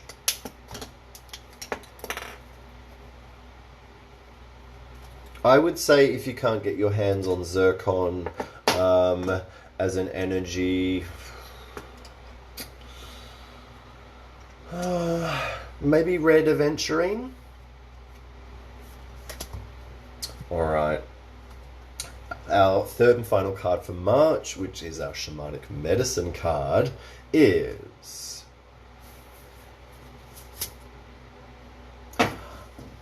it's the shaman themselves and completion. And this is quite interesting because this is the time where the astrological year changes. So we go through the change of the end of Pisces into Aries, and that's very much the transition in the astrological world. But I feel like this is like the putting to bed the last couple of years properly, like really allowing that energy that is kind of going to drag into this next year. The first couple of months, we can't help it. There's going to be a bit of energy dragging forward. It's going to be like, no, we're done with that now. We're done. We're not doing things in the same way. We're not going back and doing things in ways that are too hard. We were adapting, we tried, and we're not doing things like that anymore. We can't. It was what we needed at the time, and we've learnt a lot, and it's time to really start putting to bed that which hasn't worked so that we can really start doing better. More birds flying around. Really be present and aware of your life. What is finishing? What is ending? What needs to be let go of? And it's the continuation of the drum. Like, it's the same. It's the evolution of the drum from the month before, right? We are awakening and then putting to bed that which needs to be put to bed, so we can keep going forward with a new beat. The shaman doesn't really care about feelings, to be honest. The shaman is more about that which is right, that which is right by the world and the universe, and that connection to the other, the connection to spirit, to our guides, to the universe, to those that have passed over, and to Mother Earth herself, and what that information is trying to talk to us about, what it's trying to help us with, what it's trying to tell us. It's really, again, we are learning from the past, we are bringing elements of the past forward, and we're letting the fucking rest of it go so we can do better. Right? I love it. So, shaman quartz. Deliciously, there is a quartz called shaman quartz, or lodolite quartz, or garden quartz. It goes by many names. All of them are good. Because, yeah, I love it. It's a nice thing. And it feels good as well, I think, because of the whole, like, the lack of craziness astrologically. It's giving us a chance to just, okay, this is what we're putting to bed, this is what we're dealing with, now we can move forward. Thank you very much. Sound good? Alright, now April, we again have a new moon on the 1st, so new moon, new month, very exciting to start that energy in that way. We have... So the first of the eclipses is happening. We have a partial solar eclipse on the 30th of April. Now, this is generally only going to hit South America and a bit of Antarctica. So energetically, we probably won't feel a lot of it, but I would watch South America during that eclipse, because that's where it's going to hit and nowhere else, pretty much. I was looking at the chart for it. There is a really interesting stellium of astrology. So as well as Jupiter being in Pisces, we have Venus, Mars, Neptune, and the Moon all floating in Pisces in April. So it's going to be very feely energy, very creative, very, it's going to feel really loving and beautiful. And I don't know, I feel excited about it. April feels quite delicious, most of it. The end of April, so we have that partial solar eclipse happening on the 30th, and Pluto goes into retrograde on the 30th of April as well. So it means the most of the month is going to feel really lovely, and then at the end of the month, it's like, okay, now we're starting to feel that turn up of energy again. Okay, so just be prepared during the month of April. Most of it should flow really beautifully, should feel really, really nice, but literally as we hit the end of the month, it's like, okay, now we're going to be challenged. So just remember that. Okay, so our first card for April is... Hey, to be forewarned is to be forearmed, right? As my father used to say, prior preparation prevents piss-poor performance. Oh, delicious birthday month. Alright, so our first card is the Akashic Records, clearing old stories, releasing past lives, and freedom. And we know that the Akashic Records is that place that holds all information that has been, that will be, that has ever existed. And it's accessible to everyone. It just takes a little bit of time and training to be able to reach it. But it is very much a place that is there for us all. This is very much, the last month, the month of March, is that release, that completion. What are we really letting go of? What have we learnt? And now in April, now we're moving forward. It's like, okay, now how are we going to start using that? How are we going to start putting that into practice? How are we going to start being more enlightened, more creative, more lateral, a little less human? Does that make sense?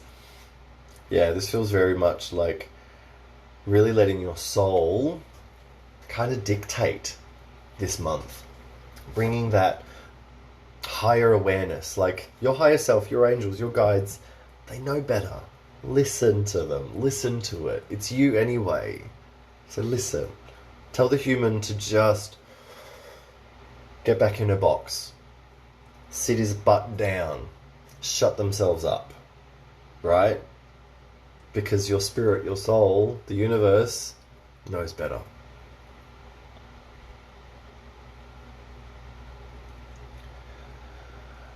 This for me is giving rainbow fluorite.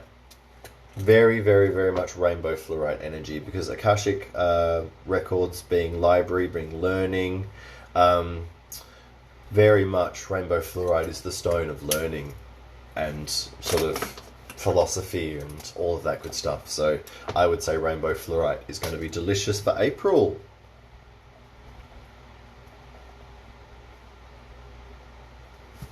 Oh, how are you all feeling? Are you all enjoying this? Next up, we're going to... Oh, right. How good is rainbow fluorite? I found a couple of bits that I didn't realise I had. I was like, oh, a couple of nice chunks. I was like, oh, I forgot about those. It's great when you move house and you forget what crystals you have. All right, our spirit animal for April is... Oh, how cute is the mouse? Oh, so cute. This is lovely. The message here is really beautiful. Tend to the small things. From little things, big things grow. We can create huge, big changes from little actions. So it's actually reinforcing the message of the squirrel from the month before as well. Yahor! I know, I really am.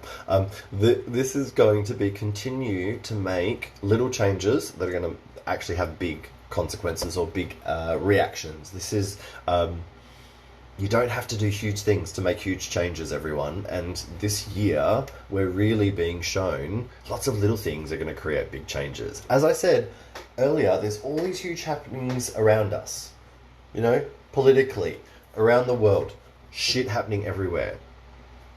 Focus on yourself much more. Don't be selfish. Don't wear your ass as a hat. Don't wear your ass as a hat and put your head up your ass and be a dickhead.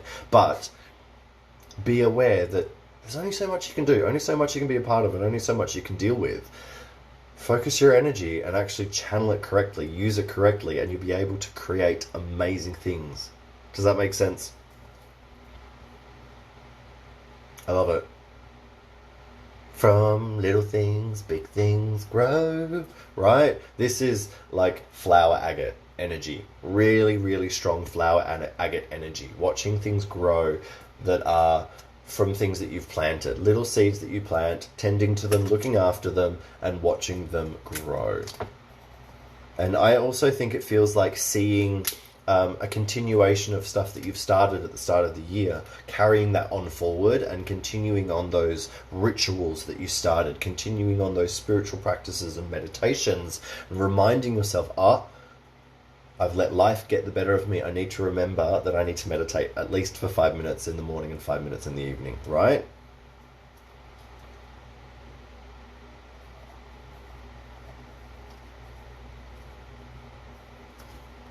I love it. I'm excited. No worries. Thank you for joining. And yes, it'll be on my IGTV, on my YouTube, and Facebook, so you can watch it back. Good night. Have a wonderful sleep, and thank you for joining in. All right, our final card for April for the Shamanic Medicine deck is... This is perfect. Like, it could not be more perfect. The middle world and present. Like, be present. Be in the now. Be in the moment. Live where you are and exist, and don't live in the past, don't live in the future, but know that what you're doing now will create that. Does that make sense? This is being present in your life. This is, again, we're being reinforced of other messages that have come up. We are not being allowed to slack. We are not being let go. The messages are very much being reinforced, and they're very, very clear. Sorry, what was Sag? Oh, like the Chariot and Citrine were the Sag messages.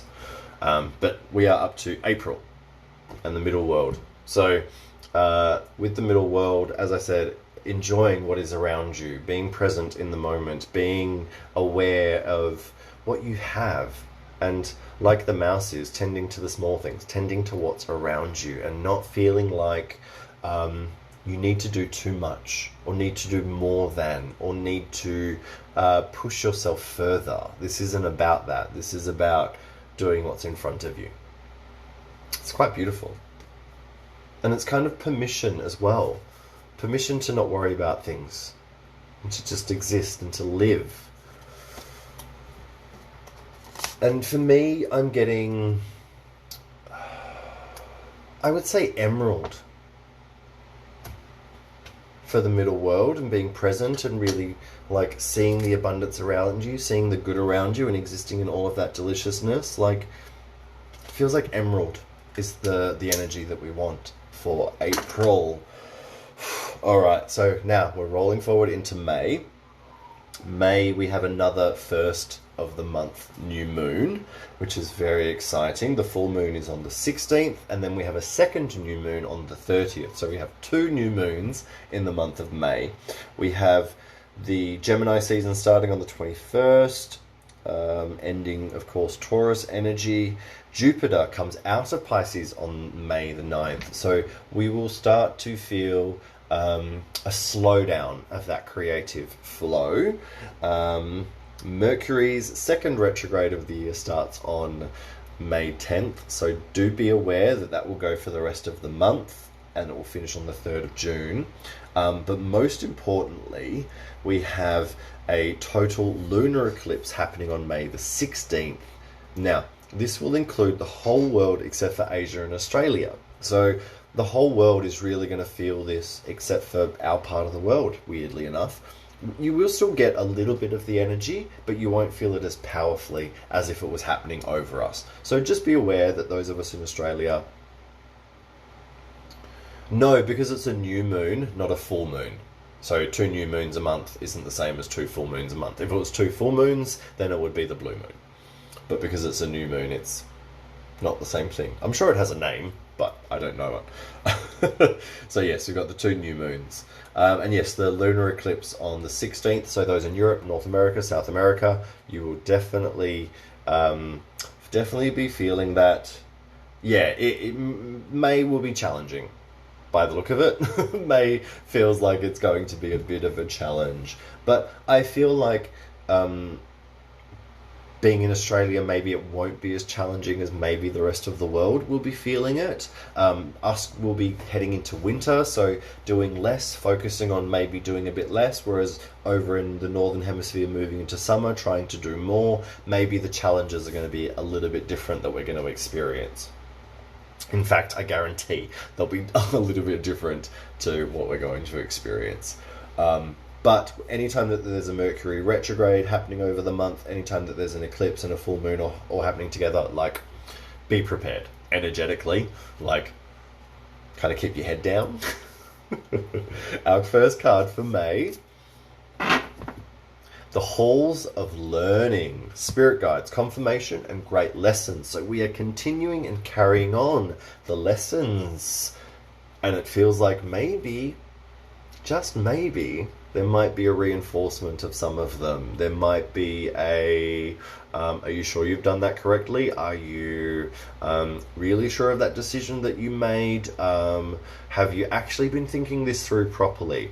And Mercury retrograde is one of those times where it's like, don't be diving into things, don't be jumping into things, don't be like doing anything too big because you don't know what's going to happen kind of vibe. So what have you learnt? What actions are you taking that are going to be better? What preparedness do you need to make for what's to come? You're very welcome. Thank you. Have a good night, and definitely check back later or tomorrow when you're awake again to rewatch. The halls of learning, also for me, it's like listening to your higher self, listening to the guides, listening to the universe and what the signs are trying to show you, and kind of getting, again, the human out of the way. The human is getting these human needs, these human things that we do are wasting time and energy and just getting in the way. And it's like, what have you learnt? Have you learnt better? Are you doing things in a better way? Or are you going to keep repeating the same patterns again? No, we're not. We're going to do better, right? We're going to learn better. We're going to be aware. So be aware of things, I want to say returning, lessons returning. And this is something I've spoken about all the time, is we're on a spiral path. We're moving in a spiral. We're not going around in circles, though it feels like it. We're going around in a spiral. So every time we come around to a situation, we should be coming at a higher point. Does that make sense? So anytime anything comes back to us and it's like, oh, I thought I learned that lesson. And it's like, well, have you? Like, have you really? Or is there more to do? Is there more learning? Is there deeper to go? Quite often there's more to learn. There is deeper to go. And for me, even though we've used rainbow fluorite before, this is like, I want to say this is Atlantisite or stick-tight serpentine, because that is an energy that combines stick-tight and serpentine. And so what that does, serpentine helps us to remove and release and let go and shed and evolve and move forward. And the serpentine is about the spiritual understanding that then will come with it and enhance that learning and enhance those letting goes, so it doesn't happen again. Does that make sense? So using something to let go of is great, but unless you're realizing why you're letting go of it and how to not let it back again, like, it'll just return like a boomerang. So just be aware. So Atlanticite, which is also known as Stick-Tight Serpentine, I think is going to be a really great energy for May. All right. Ooh, big energy around. Ooh, Spirit Animal Oracle. Are you all holding in there? Are you all okay? I've seen the numbers drop off a little bit, but I still see quite a few of you in. Let me know how you're doing. Our next card for May is the Grasshopper. Take a leap of faith. It's quite nice. Sometimes we don't think we can do things differently or do things in a new way. We don't think we can change things and bring things into play that we want to. Sometimes we are intimidated by the world around us. And furiously typing notes, amazing. This is very much, again, we're getting all of these little animals. All of these little animals. Oh, you're so welcome. Thank you for staying in and sticking with it. And if you need to go to bed and go to sleep, you can always come back and rewatch later on. Nearly at 2 hours, my goodness. So the Grasshopper, take a leap of faith. And this is, again, this is all about your life and no one else's. Take a leap of faith in your life. Do something that is for you. Take that leap forward. Know that by learning these lessons, we can evolve. By shedding your skin, it can be a bit scary because you're a bit vulnerable, but it then allows you to move forward stronger and more capable than before. So I want to say challenge yourself in May. Know that you can do big things, even if it seems a bit scary.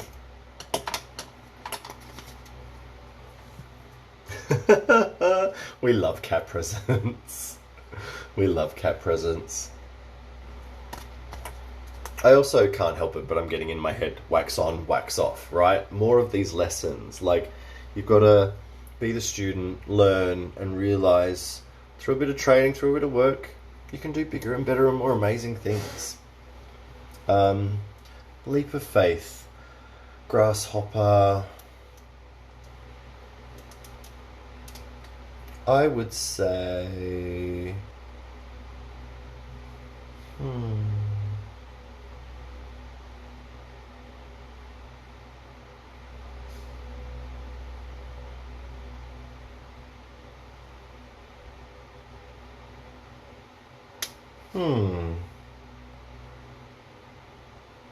I want to say I'm getting a heart-centered energy. I want to say chrysocolla. No, sorry, chrysoprase. So like Karate Kid. I love it. Chrysoprase.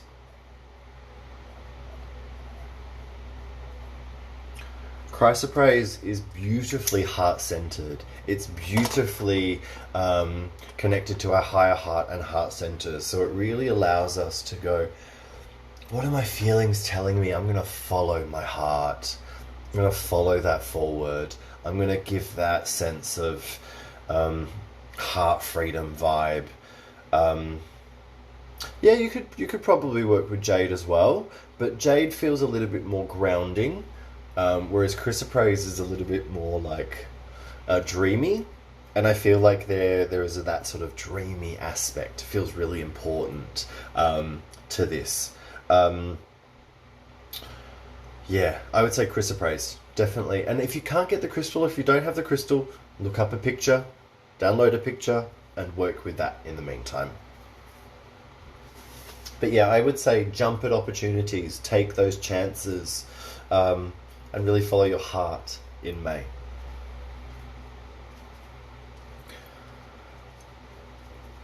All right, our final card for May, the Shamanic Medicine.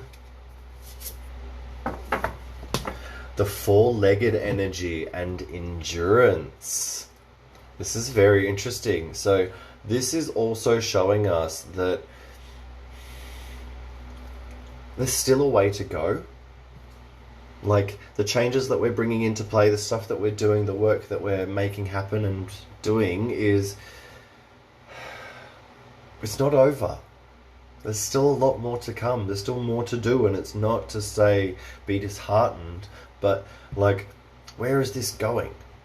If I'm making changes and if I'm doing this and I'm doing this for myself, how is it going to have longevity? How is it going to have the ability to continue to go and grow and expand and never slow down? Or if it does, it's just a rest period because it's going to keep growing anyway. Does that make sense? Like, don't think about short or quick gratification. This is about, like, I know that I'm going to get up every morning. At the moment, I'm getting up, me and my husband, we're eating oats every day. I don't love it. It's okay. But I know it's very, very, very beneficial, and it's very helpful, and it's doing very, very good things. And I know that in the long run, this is why I'm doing it, right? This is not something that I'm doing just for fun, just for shits and giggles, just for a joke. Like, this is something that I'm incorporating into my life because it's important for my health, it's for my husband, it's for me. We need to do this, and it's one of those things. So sometimes there are things that we need to do. We don't have to love them, but we know that it's beneficial. We know it's helpful, right? Does this make sense? So think about longevity, think about the long run, think about how you have the cadence to keep going and making sure you're energizing yourself to do that. So this is very much giving me green aventurine energy, that really strong energy of being able to have that energy carry on and move forward and build up, especially after being a bit tired. So, four-legged is the card for May.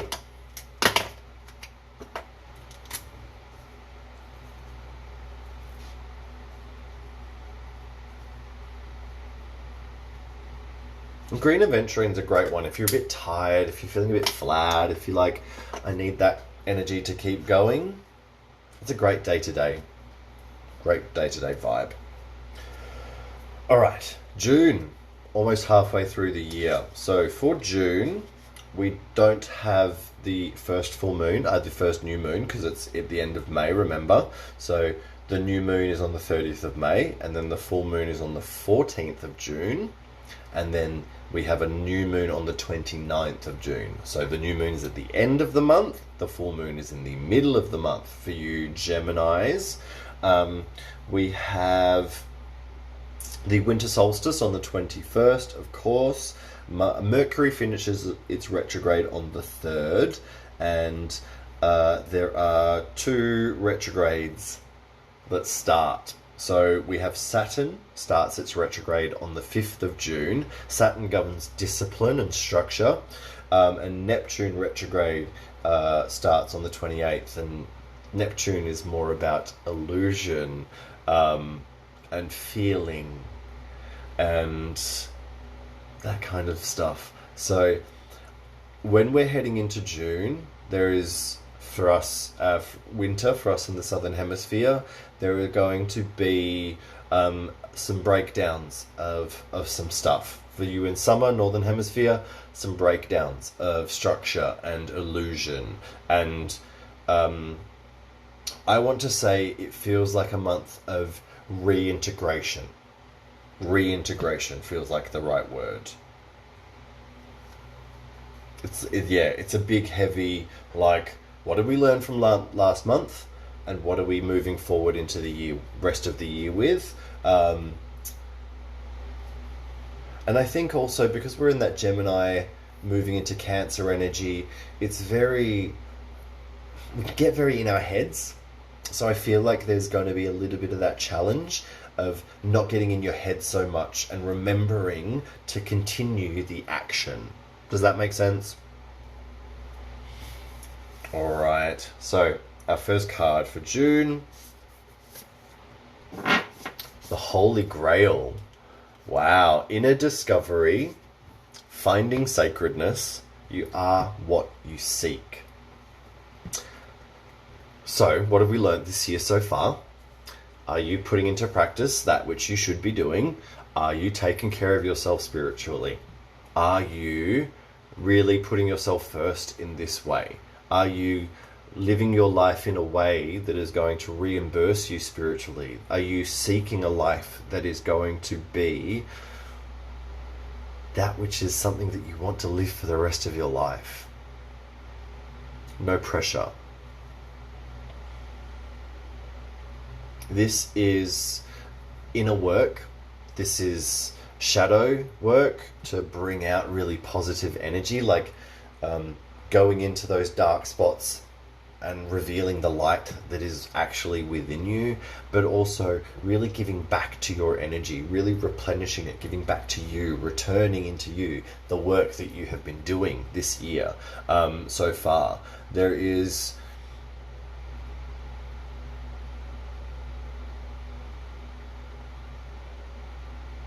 I feel like there's I feel like some people are going to get some wake-up calls. For me, June feels like not everyone, but if people aren't paying attention, if people are sort of floating through life, they're going to crash into something. Like, definitely be in the flow of things and be aligned in the flow, but also, like, don't be flowing without holding the keel. Like, you've got to be directing the ship. And as I said earlier, like, there is the need to be harnessing the energy that is around you and working with you, and knowing that even if things are flowing, you can still be taken off course, right? So make sure you're directing the energy in June. Make sure you are reharnessing that by really going inwards.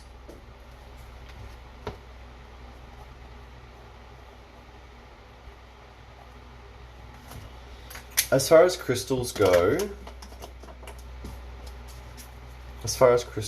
for the Holy Grail,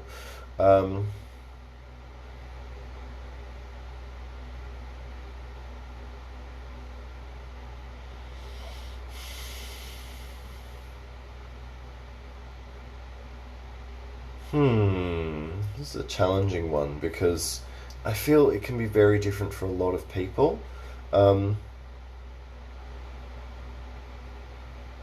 I want to say rhodonite for June and the Holy Grail, because rhodonite is incredible for helping us to see how amazing we are inside and how incredible we are and what incredible gifts we have to share with the world, and what beauty exists within each of us, and the fact that we really need to share it and it has a part to play in the world. So Holy Grail is giving me rhodonite for June. Yum. Oof, I love it. And as I said, if you don't have the crystal, find a photo, put it on your list. Alright, our spirit animal for the month of June is... It's the snake, it's the snake, oh, it's the snake. Time to heal. Time to heal. Yes, absolutely. Beautiful colour for rhodonite. I love this, and rhodonite is a healing stone because it heals the heart. The black energy purifies the negative, the trauma, the grief, the stuff that holds us back, and the pink, that bright, beautiful fuchsia pink, helps to really invigorate the heart, open it up. The snake is like, you are healing, you are letting it go, you are letting it go. We are continuing to shed, we are continuing to be free and purge, and we are allowing ourselves that freedom of evolution and growth and forward motion. Now this is serpentine by itself. Snake energy, serpentine, or snakeskin jasper, if you can get a hold of it.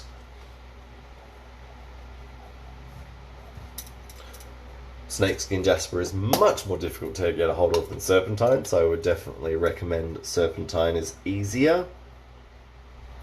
By itself, serpentine by itself is different to atlantisite because it doesn't have that soft spiritual stick tight to it. Serpentine by itself is fire and earth, and it's like whooshka. I love it. Love that big powerful transformation on your 40th. All right, our final card for June is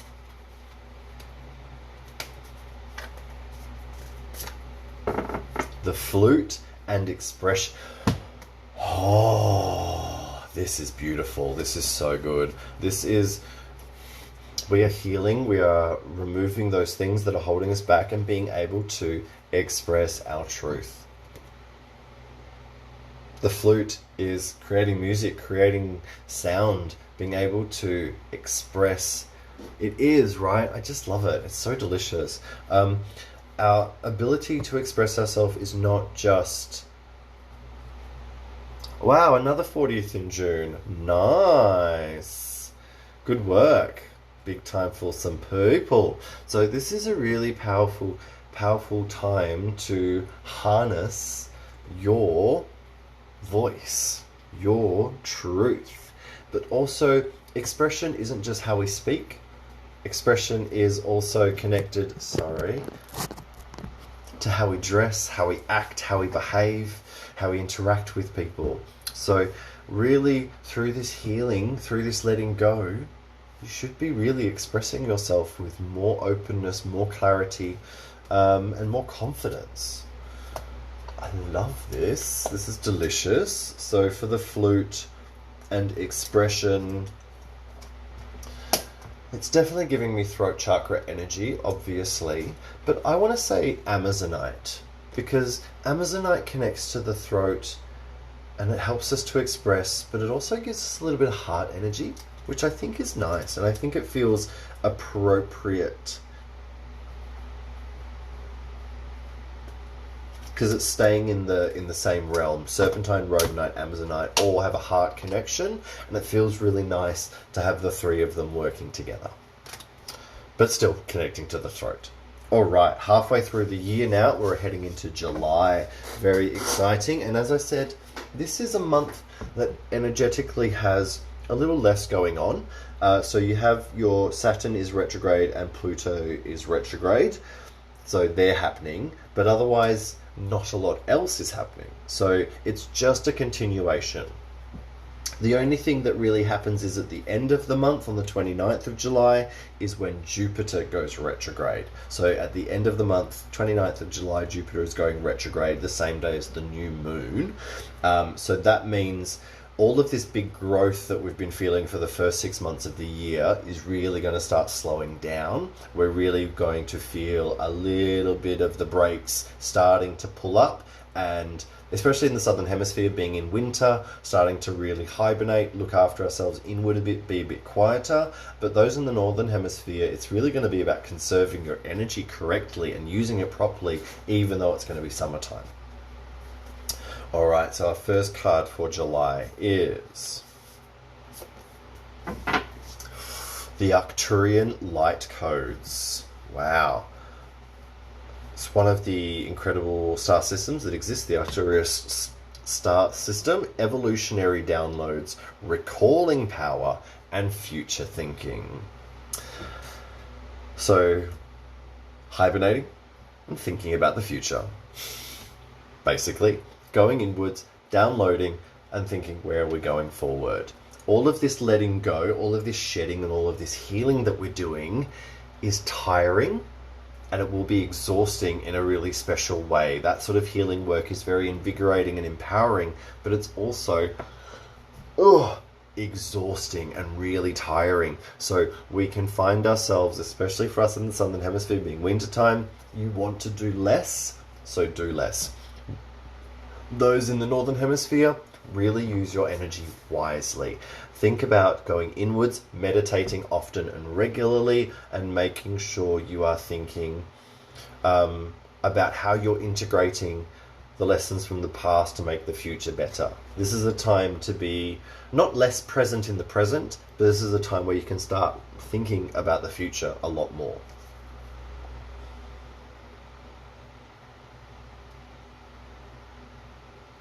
I feel like there is also a, I want to say realizations of, oh,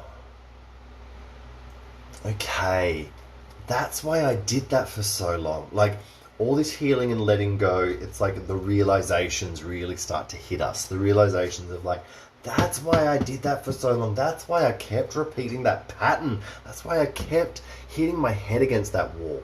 Because I didn't realize that bit of information. I didn't understand that I had to get through all of these layers to get to the bottom of the fact that that came from this situation or that situation or this parent or whatever. Like, now I can really change the pattern because I understand the reason behind the healing necessary. Like, this is a big one for going, I'm all for shedding. You've got to shed.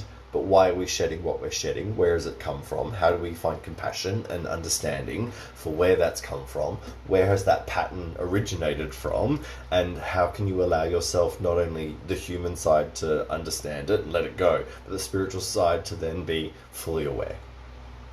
Does that make sense?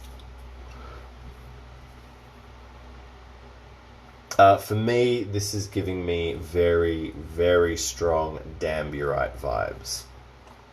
Very strong Damburite energy. Really high vibe, spiritual, bring that energy into the human form. And kind of bypass the logical brain because it's, you know, this is big information that we're working with. This will be a good month to journal.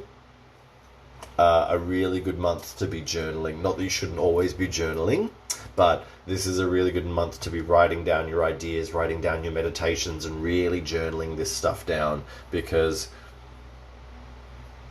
I feel like there's going to be a lot. And if you're not writing it down, you might forget, and it feels like there's going to be important stuff, so you don't want to forget it.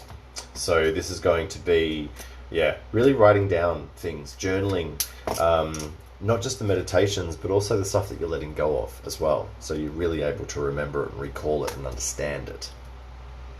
Ooh, it is big. Yeah, yeah, yeah. It's not small. No, no, no. Tell you what, I'm going to sleep well tonight. All right, our next card. Our spirit animal. As we roll, this is the end of Cancer energy rolling into Leo energy as we do in July.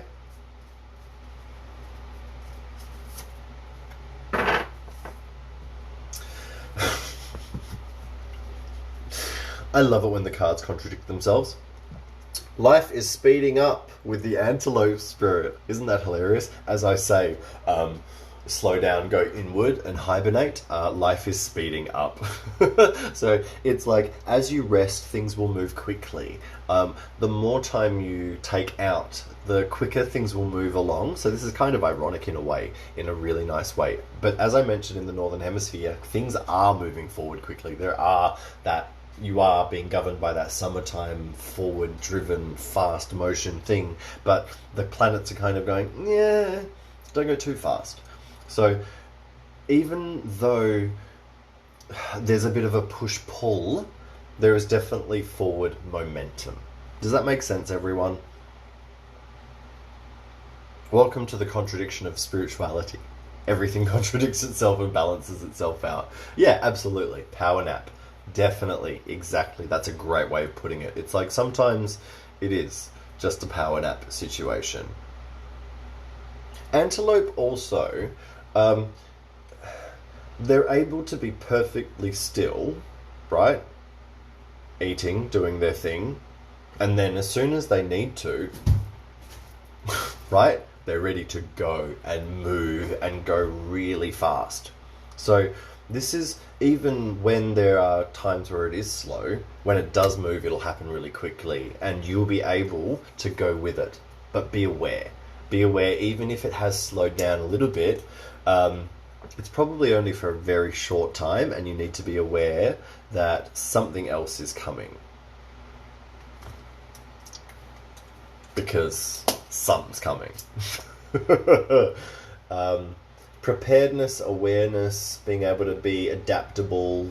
I would say golden fluorite. Yellow fluorite, golden fluorite definitely is the vibe for this. It's a very good energy for adaptability. And go with it. Yes. Child in a shopping centre. Nice one. Alright. And our shamanic medicine card for July.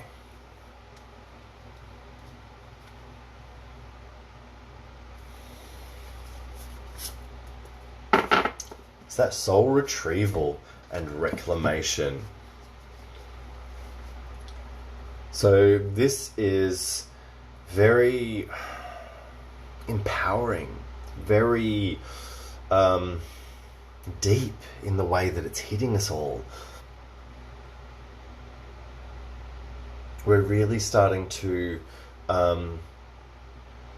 see how amazing we are. We're really starting to realize that all the pieces of us create one whole picture, and all those pieces of us that we separate from ourselves, as soon as we bring them into the whole, we can become whole. Isn't that beautiful? So all this healing that we're doing, all these changes that we're making, all this work that we're putting out there, it is about bringing us to wholeness, to oneness.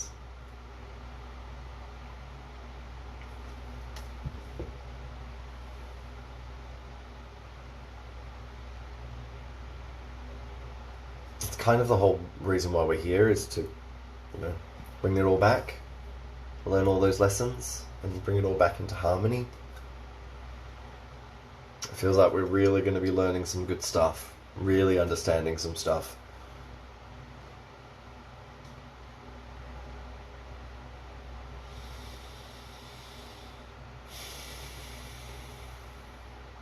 Crystal-wise,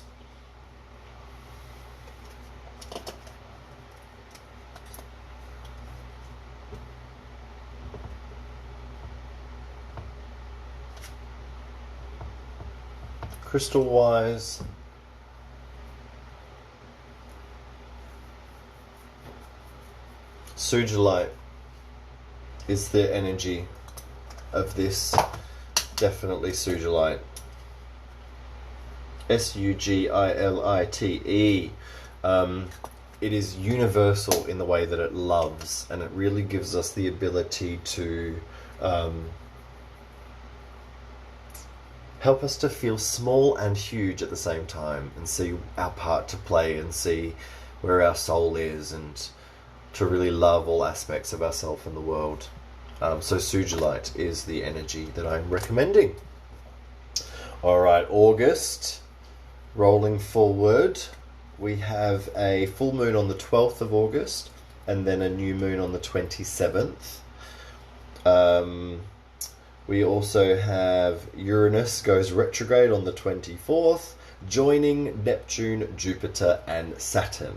So even though there's not a lot else going on, we will be feeling the layered pressure of Neptune, Saturn, Jupiter, and then Uranus being retrograde together. Now, do you all remember those middle months of the year, July, August, September this year, where all of those planets were retrograde? They're doing it again. So we're going to feel, especially during those sort of months of winter, as we go through them, it feels like it's going to be treacly. It feels like it's going to be a bit hard. So just be aware of that, just be prepared, and just know that by doing these little things, focusing on yourself throughout this year, as we have said, it will make it easier. Does that make sense? 1111, we love that. You are so welcome. My pleasure. And yes, this will be up on my IGTV, on my Facebook wall, and on my YouTube, so you can watch it back.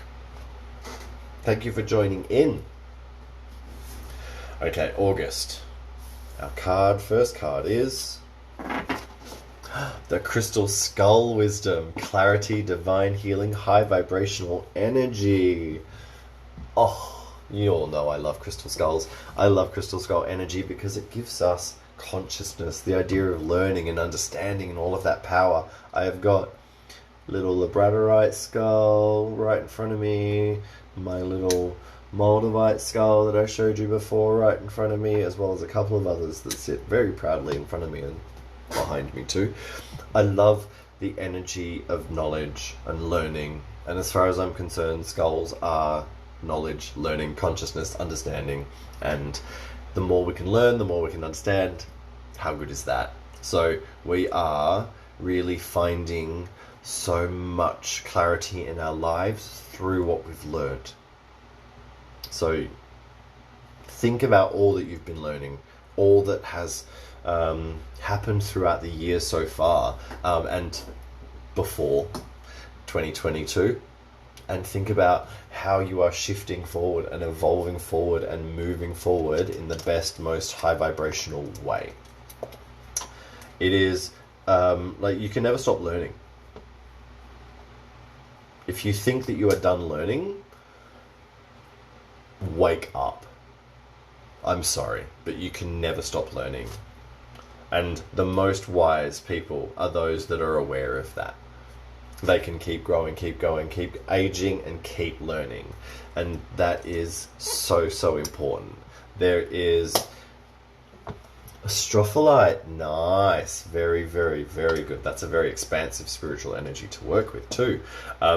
Crystal skull energy it's powerful in its profound learning ability. I'm excited. So for the crystal skull wisdom, work with a crystal skull if you can. If not, I would recommend Shatterkite.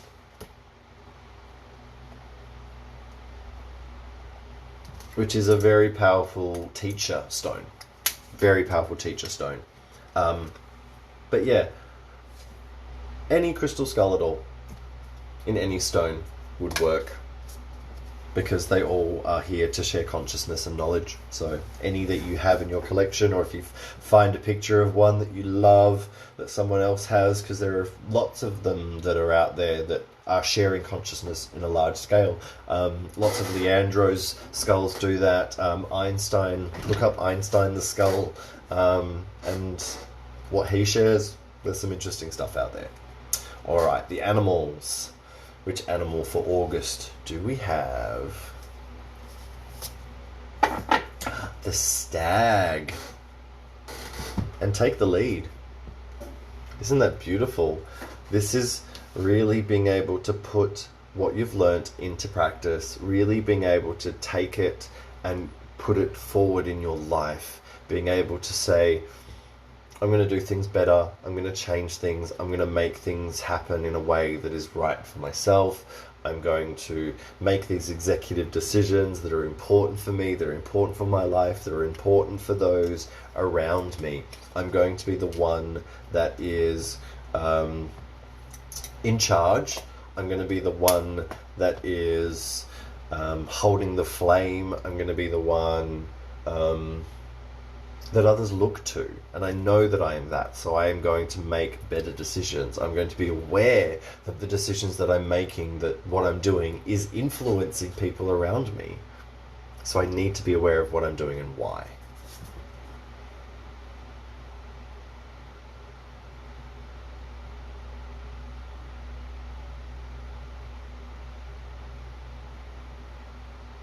There's like, for me, when I think about stags, there's a strong connection to like trudging through winter and having to lead their pack through snow to find food or shelter or whatever it is. So this is like whatever hardship, whatever's going on, whatever challenges are happening around, it's up to you to kind of lead the pack through it.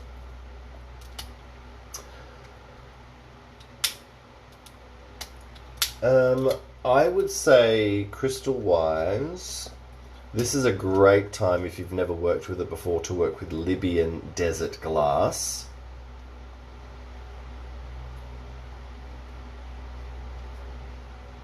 because it's such an enlightened stone for leadership, and it really is beautiful for helping us to lead in that way. So yeah, definitely go with that. All right, and that's a strong connection as well to both Leo and Virgos.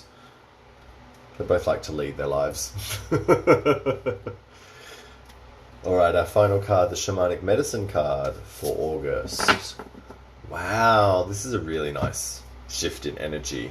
Offerings and wealth. So this is basically saying the work that you do pays back. What you put out into the world is returned to you. What you share comes back to you.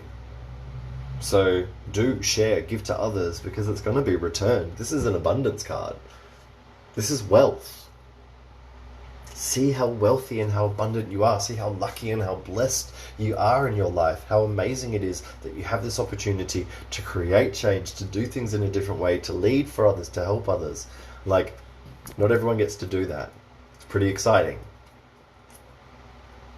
If you see yourself as abundant, you feel that abundance around yourself, you will see more of it, you will feel more of it, you will get more returned to you. Abundance creates abundance. So have that mindset. Live like you are already the most abundant person in the world.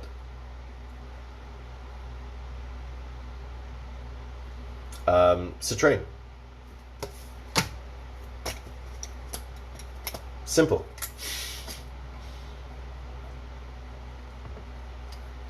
Don't overthink it. Go with citrine. Whew, big solar energy happening with the Libyan desert glass and citrine in August. Whee! Love it. Okay, September. Okay, what's happening in September? We have a full moon on the 10th of September. We have the new moon happening on the 26th. Mercury retrogrades for the third time on the 10th of September. And we have our spring equinox on the 23rd.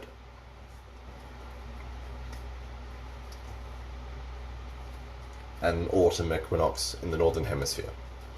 So we are still having all of those planets retrograde, adding Mercury to it. So we're going to, let's say September, people are going to be pressed. People are going to start reacting. In September, people are going to be shitty for no reason, but it's because it's a build-up of everything. September feels like don't plan any holidays. Don't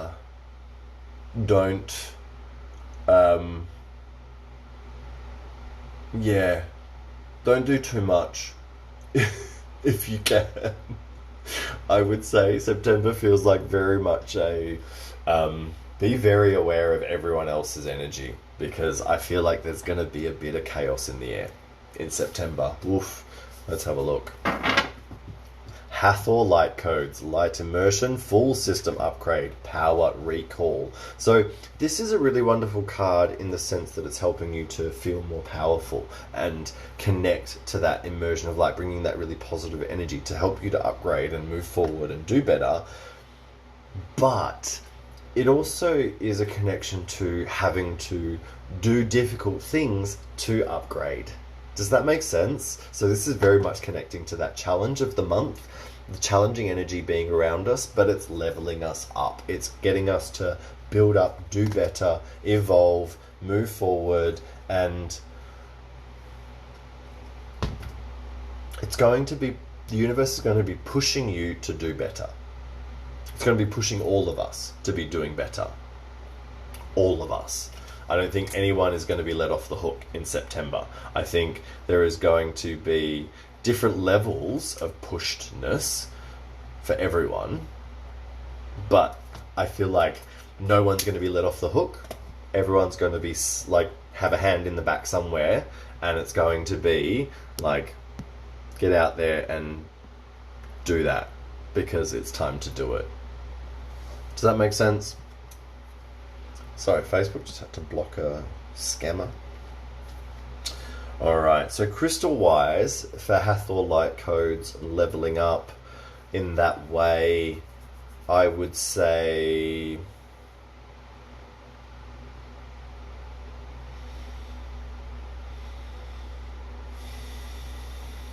I want to say selenite, to be honest. Sorry. I want to say selenite. And selenite is beautiful for giving you that bubble of light, that beautiful white light energy to upgrade, level up, purify yourself, and let go of that shit that's going to be around. Because there's going to be some stuff around. And as I said, it's going to be challenging you to build yourself up. Alright, the spirit animal for September is the wolf spirit. Turn knowledge into wisdom. What did I say? You are going to be pushed and challenged. Like, what have you been doing with your life? Have you been learning these lessons? And the best way to learn lessons is by putting them into practice. Right? It is... Think about like being in lessons. School, we have lessons, right? But then you don't then just leave. You then have to have an exam, right? So the universe does that to us as well. Life does that to us as well, right? If you've been learning lessons, the universe will then put you into an exam type situation so that you have to put everything that you've learnt into one thing.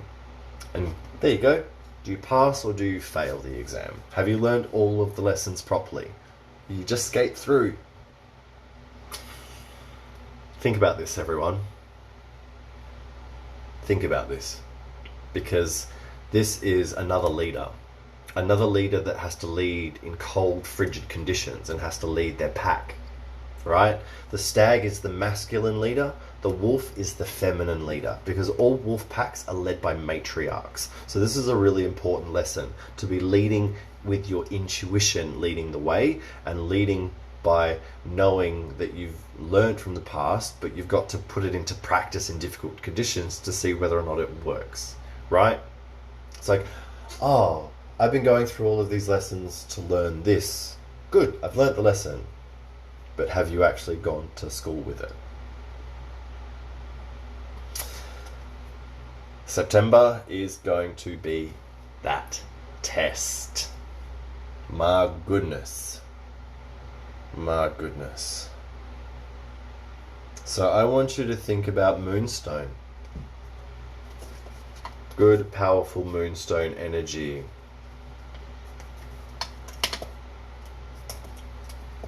So, September, wolf energy and moonstone for the feminine leader. Sorry, Mirror, I don't do personal readings on my lives. This is a reading for the collective. So, take what makes sense and leave the rest. And if you'd like a private reading, feel free to send me a message. Alright, so our last card for September with the shamanic medicine cards is... You can still have a party. You can. Alright, our last card for September is Plant, Medicine and Truth. This is very interesting because plant medicine is something that I want to say can be glorified in a way that is maybe misunderstood. Plant medicine is very layered, and like all the plants that Mother Earth has put on the planet for us, some of them are good for small doses, some of them are good for eating, some of them we should barely touch. And if we are not careful with how we use them, we can be not having a good time, but if we utilize it correctly, we can really enhance our spirituality, enhance what we've learnt, find truth in really profound and amazing ways. So plant medicine is a really interesting card to come up here. So I feel like those that understand and that have, you know, tried these sorts of things, which I will happily admit that I have, it can be hard at first or challenging at first, or it can make you throw up and feel really sick, but then you understand afterwards. Then it makes sense afterwards. Then it starts to filter through more clearly. But you've got to kind of purge the shit out first. So sometimes things need to be harsh at the beginning to like hit the truth properly at the end. So yeah, be prepared for September to be a bit of a kick in the vagina, and a roundhouse to the face, and then a couple of punches to the kidneys. But if you put yourself in your bubble ball, you prepare yourself, you'll bounce around and you won't get hurt. Plant medicine, as far as crystals go,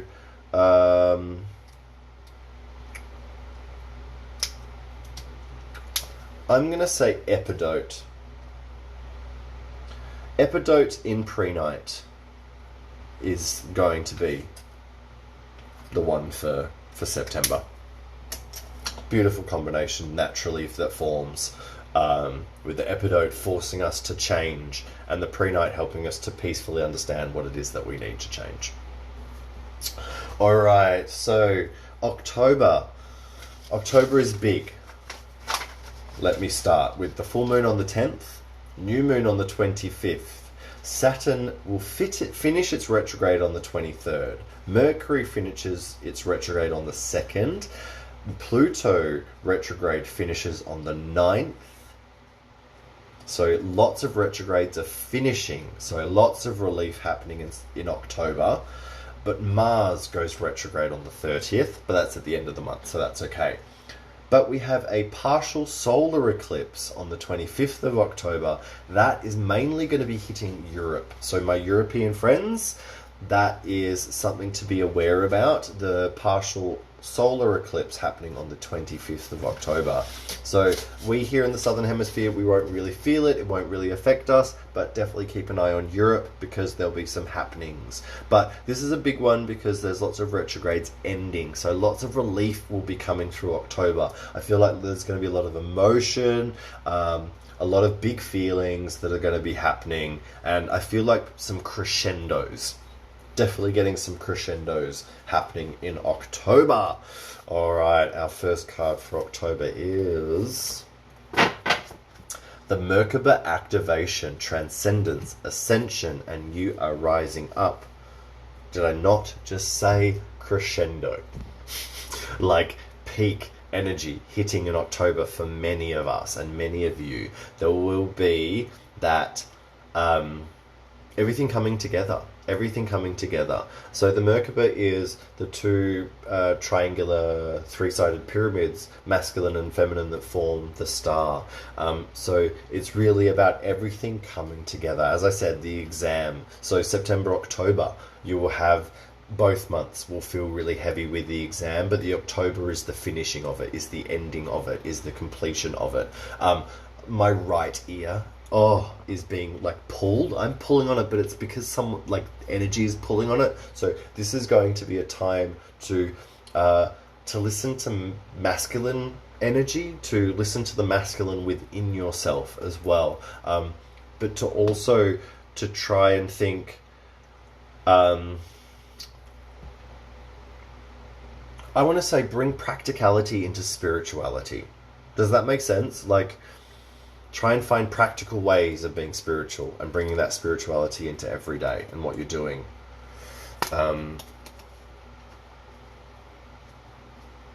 Small example, say going to the shops.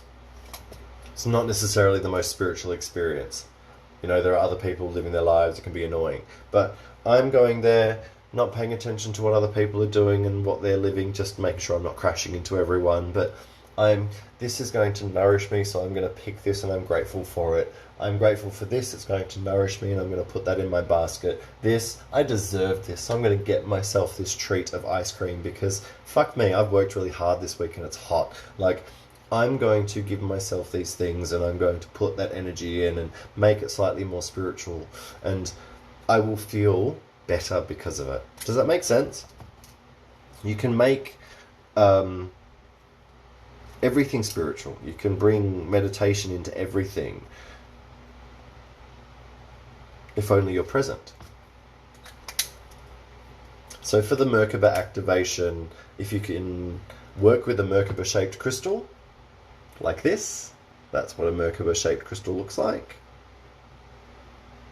So obviously this has been carved, doesn't form naturally like that.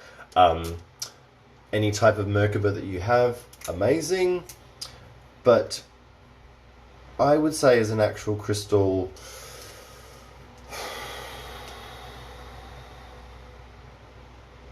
I want to say Unakite, because Unakite is that really wonderful balance of masculine, feminine, heart energy. So I want to say Unakite, bringing that balance in.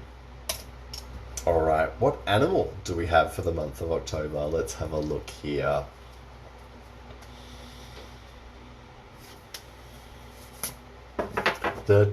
I love Turtle Spirit. Honestly, this is probably one of my favorite cards in this deck, and one of my favorite animal signs to receive, because slow and steady wins the race. This is when you get to just go with the flow. This is when you get to slow it down. This is when you get to know and trust that you have everything you need with you. Your home is there. You've got everything on you, with you, and surrounding you. So don't think you need to take anything else. Just go with it. Right? You'll pass the exam. You'll pass it with flying colours. You have everything that you need. I love that. I would say for Turtle Spirit and slowing down and going with it and trusting yourself.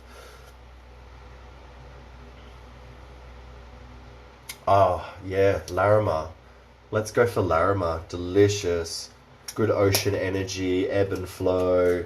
Very powerful still. So yeah, let's go with Larimar for October and the turtle.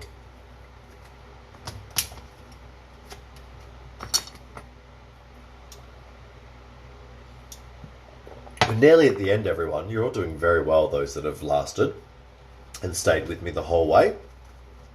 You get bonus points.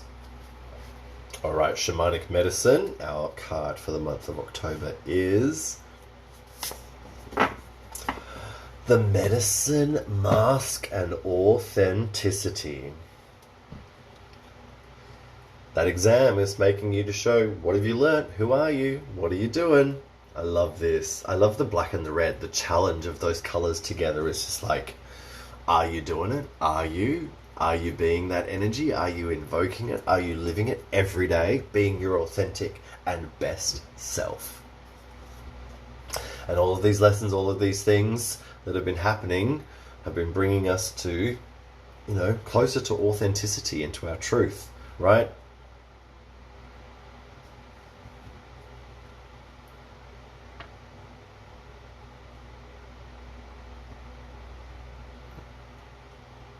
Sorry about that. I just had a call try and come through.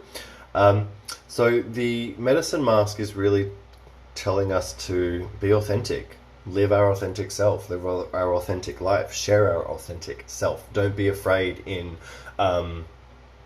just being yourself. It's that simple. Medicine mask, it's healing to be yourself. You heal yourself by being yourself. When you are not yourself and your truth, you make yourself unwell. And when you live your truth, you can be in health and wealth. So be open, be honest, be authentic, be you, and let's go for a reinforcement of that beautiful blue energy. And let's go with aquamarine. Because aquamarine, even though these colors are red and black and challenging, aquamarine is, I'm calmly and clearly expressing who I am. This is me. This is my truth. Okay? So I love that.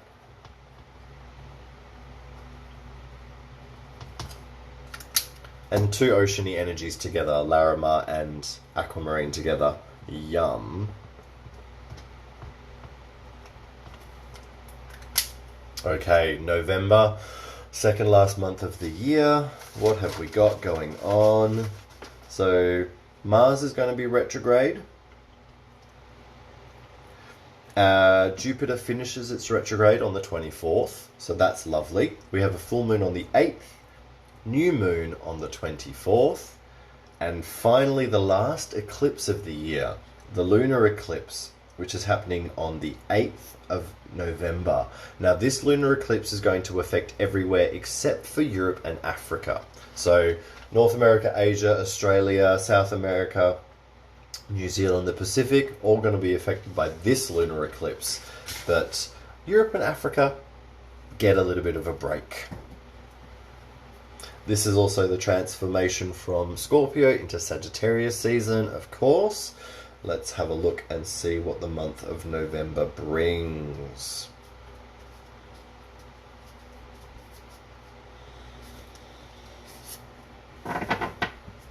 The star gathering.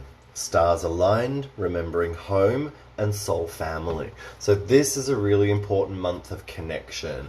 This feels like after all the challenges through the middle of the year, after all of the difficulty and all of that sort of stuff that's been happening, it feels like as we get to the end of the year, there's going to be more chance for reconnection again, more chance to relax and slow down and be with friends and family and loved ones and all of that good stuff. So for me with November, this is very much friends, family, loved ones, togetherness, being with those that love you, that support you, that you love and support, and really enjoying and harnessing those relationships. I would also say unexpected new friendships as well. Definitely new friendships can come through with this energy. It feels like by being open and being happy and learning all of this stuff and realizing, okay, these old relationships weren't great, it allows new, better to come in. That's really wonderful. So for star gathering, crystal wise,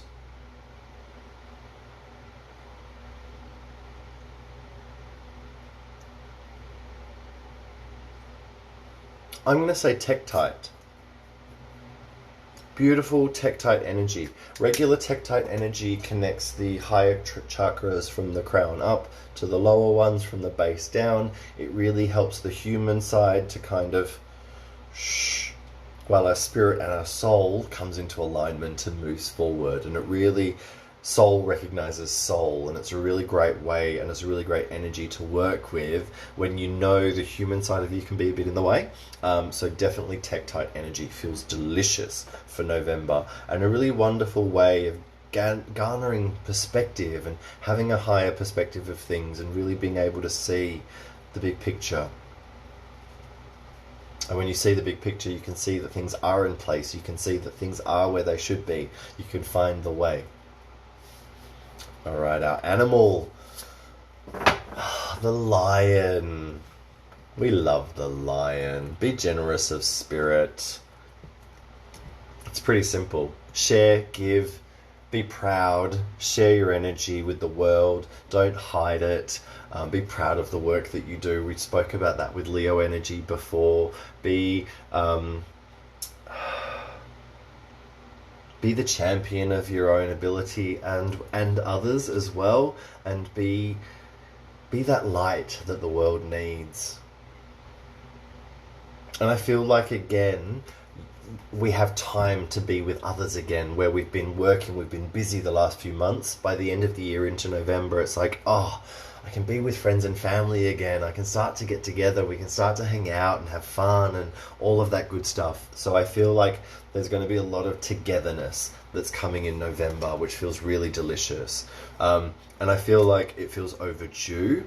And for the Northern Hemisphere, of course, you've got, especially in North America, you've got Thanksgiving before Christmas. Down here and everywhere else in the world, leading up into Christmas, finishing the school year, all of that time where we're able to do more. But I feel like energetically, I feel like things will be lifting. So perhaps by the end of next year, we'll really be finding some clarity and peace and like really getting out of the whole COVID last couple of years. Like, it's not going to be gone, but I feel like there's going to be big headway being made at the end of the year. for the lion and for that energy, the one crystal that goes with it is ruby, and we did speak about that before. And I'm just making sure I didn't. Yep, all good.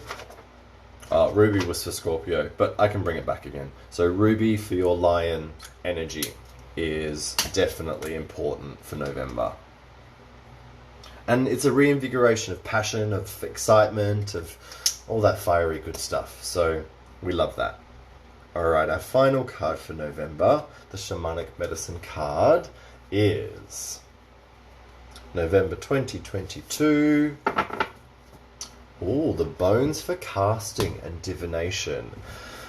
So this is, as I mentioned, I feel like there is going to be that relief on a larger scale that's going to start to happen. We're going to have more certainty of being able to have more togetherness. I think there is going to be, where the last couple of years has been so stop, start, back, forwards, lockdown, unlockdown, like all of this stuff, and we're going to be still breathing through this over the next year. By the end of next year, it feels like, okay, now we're really getting through it. Now the worst of it feels like it really is behind us, and I feel like there is going to be a full confidence in like moving into 2023, knowing that we're really going to be leaving it behind properly, and we can start to exist in this new world that we're creating. It's not that the shit's going to be gone and there's still going to be shit circulating. There's still going to be stuff happening. You know, like with the Spanish flu, it went around for 4 or so years because it sort of, you know, did what it was doing. And it's not just the virus, but it's what's happened politically everywhere. The influences that are going to be happening everywhere. The repercussions are going to be happening through this year.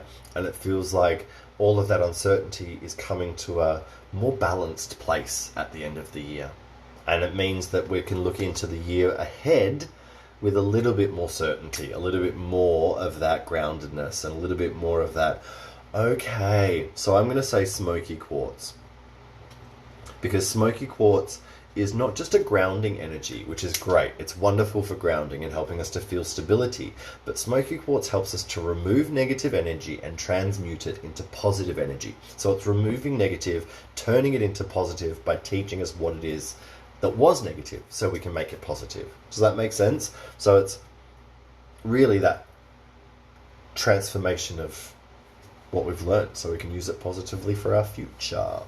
All right, last month of the year, 2022, December. Our cards are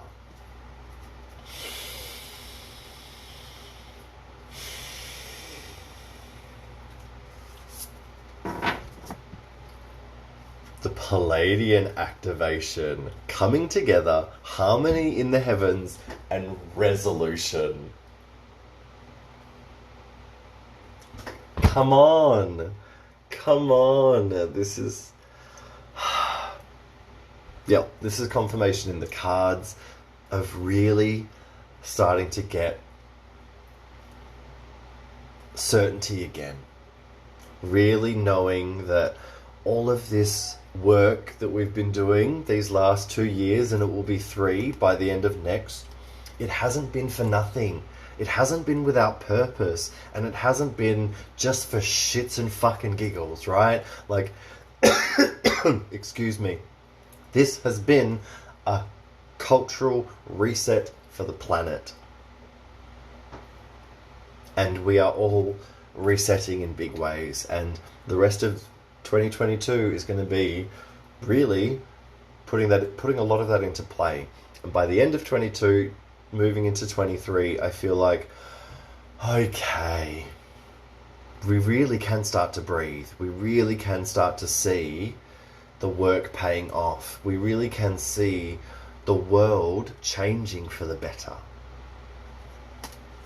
Like relief. Relief, relief, relief is the word in my head. So much relief.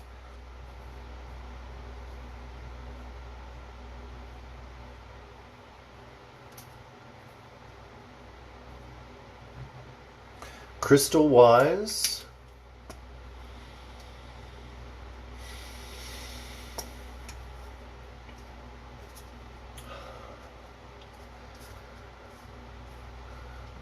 I would say this is giving me really strong Brandberg vibes. Brandberg amethyst. Brandberg, yeah. Really strong Brandberg vibes for the Palladian activation. Thank you very much. Because it combines amethyst, clear quartz, smoky quartz. It combines those layers of spiritual energy with the inclusions. It combines age and knowledge and wisdom. Alright, our final animal of the year, our animal for December. The beaver! Lay a solid foundation. What did I say? Right? This is, look at what we've done. Look at what we've learned. What are we laying down? Where are we going?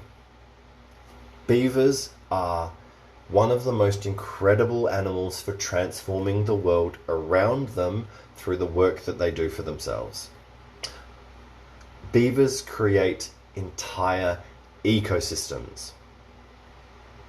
Entire ecosystems through creating a home for themselves. Right?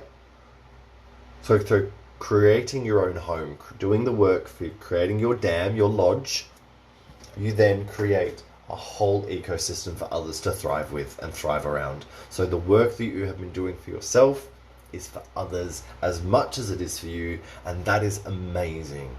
That is profoundly beautiful, wonderful, and right? Like, so know that the work that you have been doing for yourself is for your children, for your family, for those that come after you, for the children of the world that are coming into the world. We want it to be better for them. And this is why we're doing the hard fucking graft, right? So that it can be easier for them.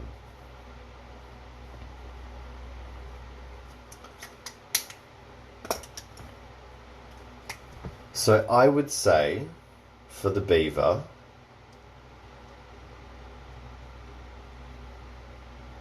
I would say petrified wood. Gets you properly grounded, properly connected to the earth, properly able to be patient so that you can do the work that you need to do. And that feels like a really lovely energy for the beaver. We've made it, everyone, to the final card of this reading. It is currently, wow, nearly 10 to 10, so nearly 3 hours for those of you that have been watching the whole time. Our final card is, our card for December from the Shamanic Medicine deck is the Great Mystery. Trust. The beauty of the power of the lion and the softness of the butterfly. This is so cool. This is like, it doesn't matter what happens in the future. I'm excited. I know it's going to be good. I know it's going to be better than what's fucking come before it. I know. I feel great about where it's going. I feel great about what 2023 has to offer. And I feel like all this work, all this hard graft the last 3 years, so worth it. Right? Exactly. Time's relevant. It's a man-made construct that doesn't exist except in our mind. So this is beautiful. This is so powerful, and it feels like, see guys? See? It's worth it.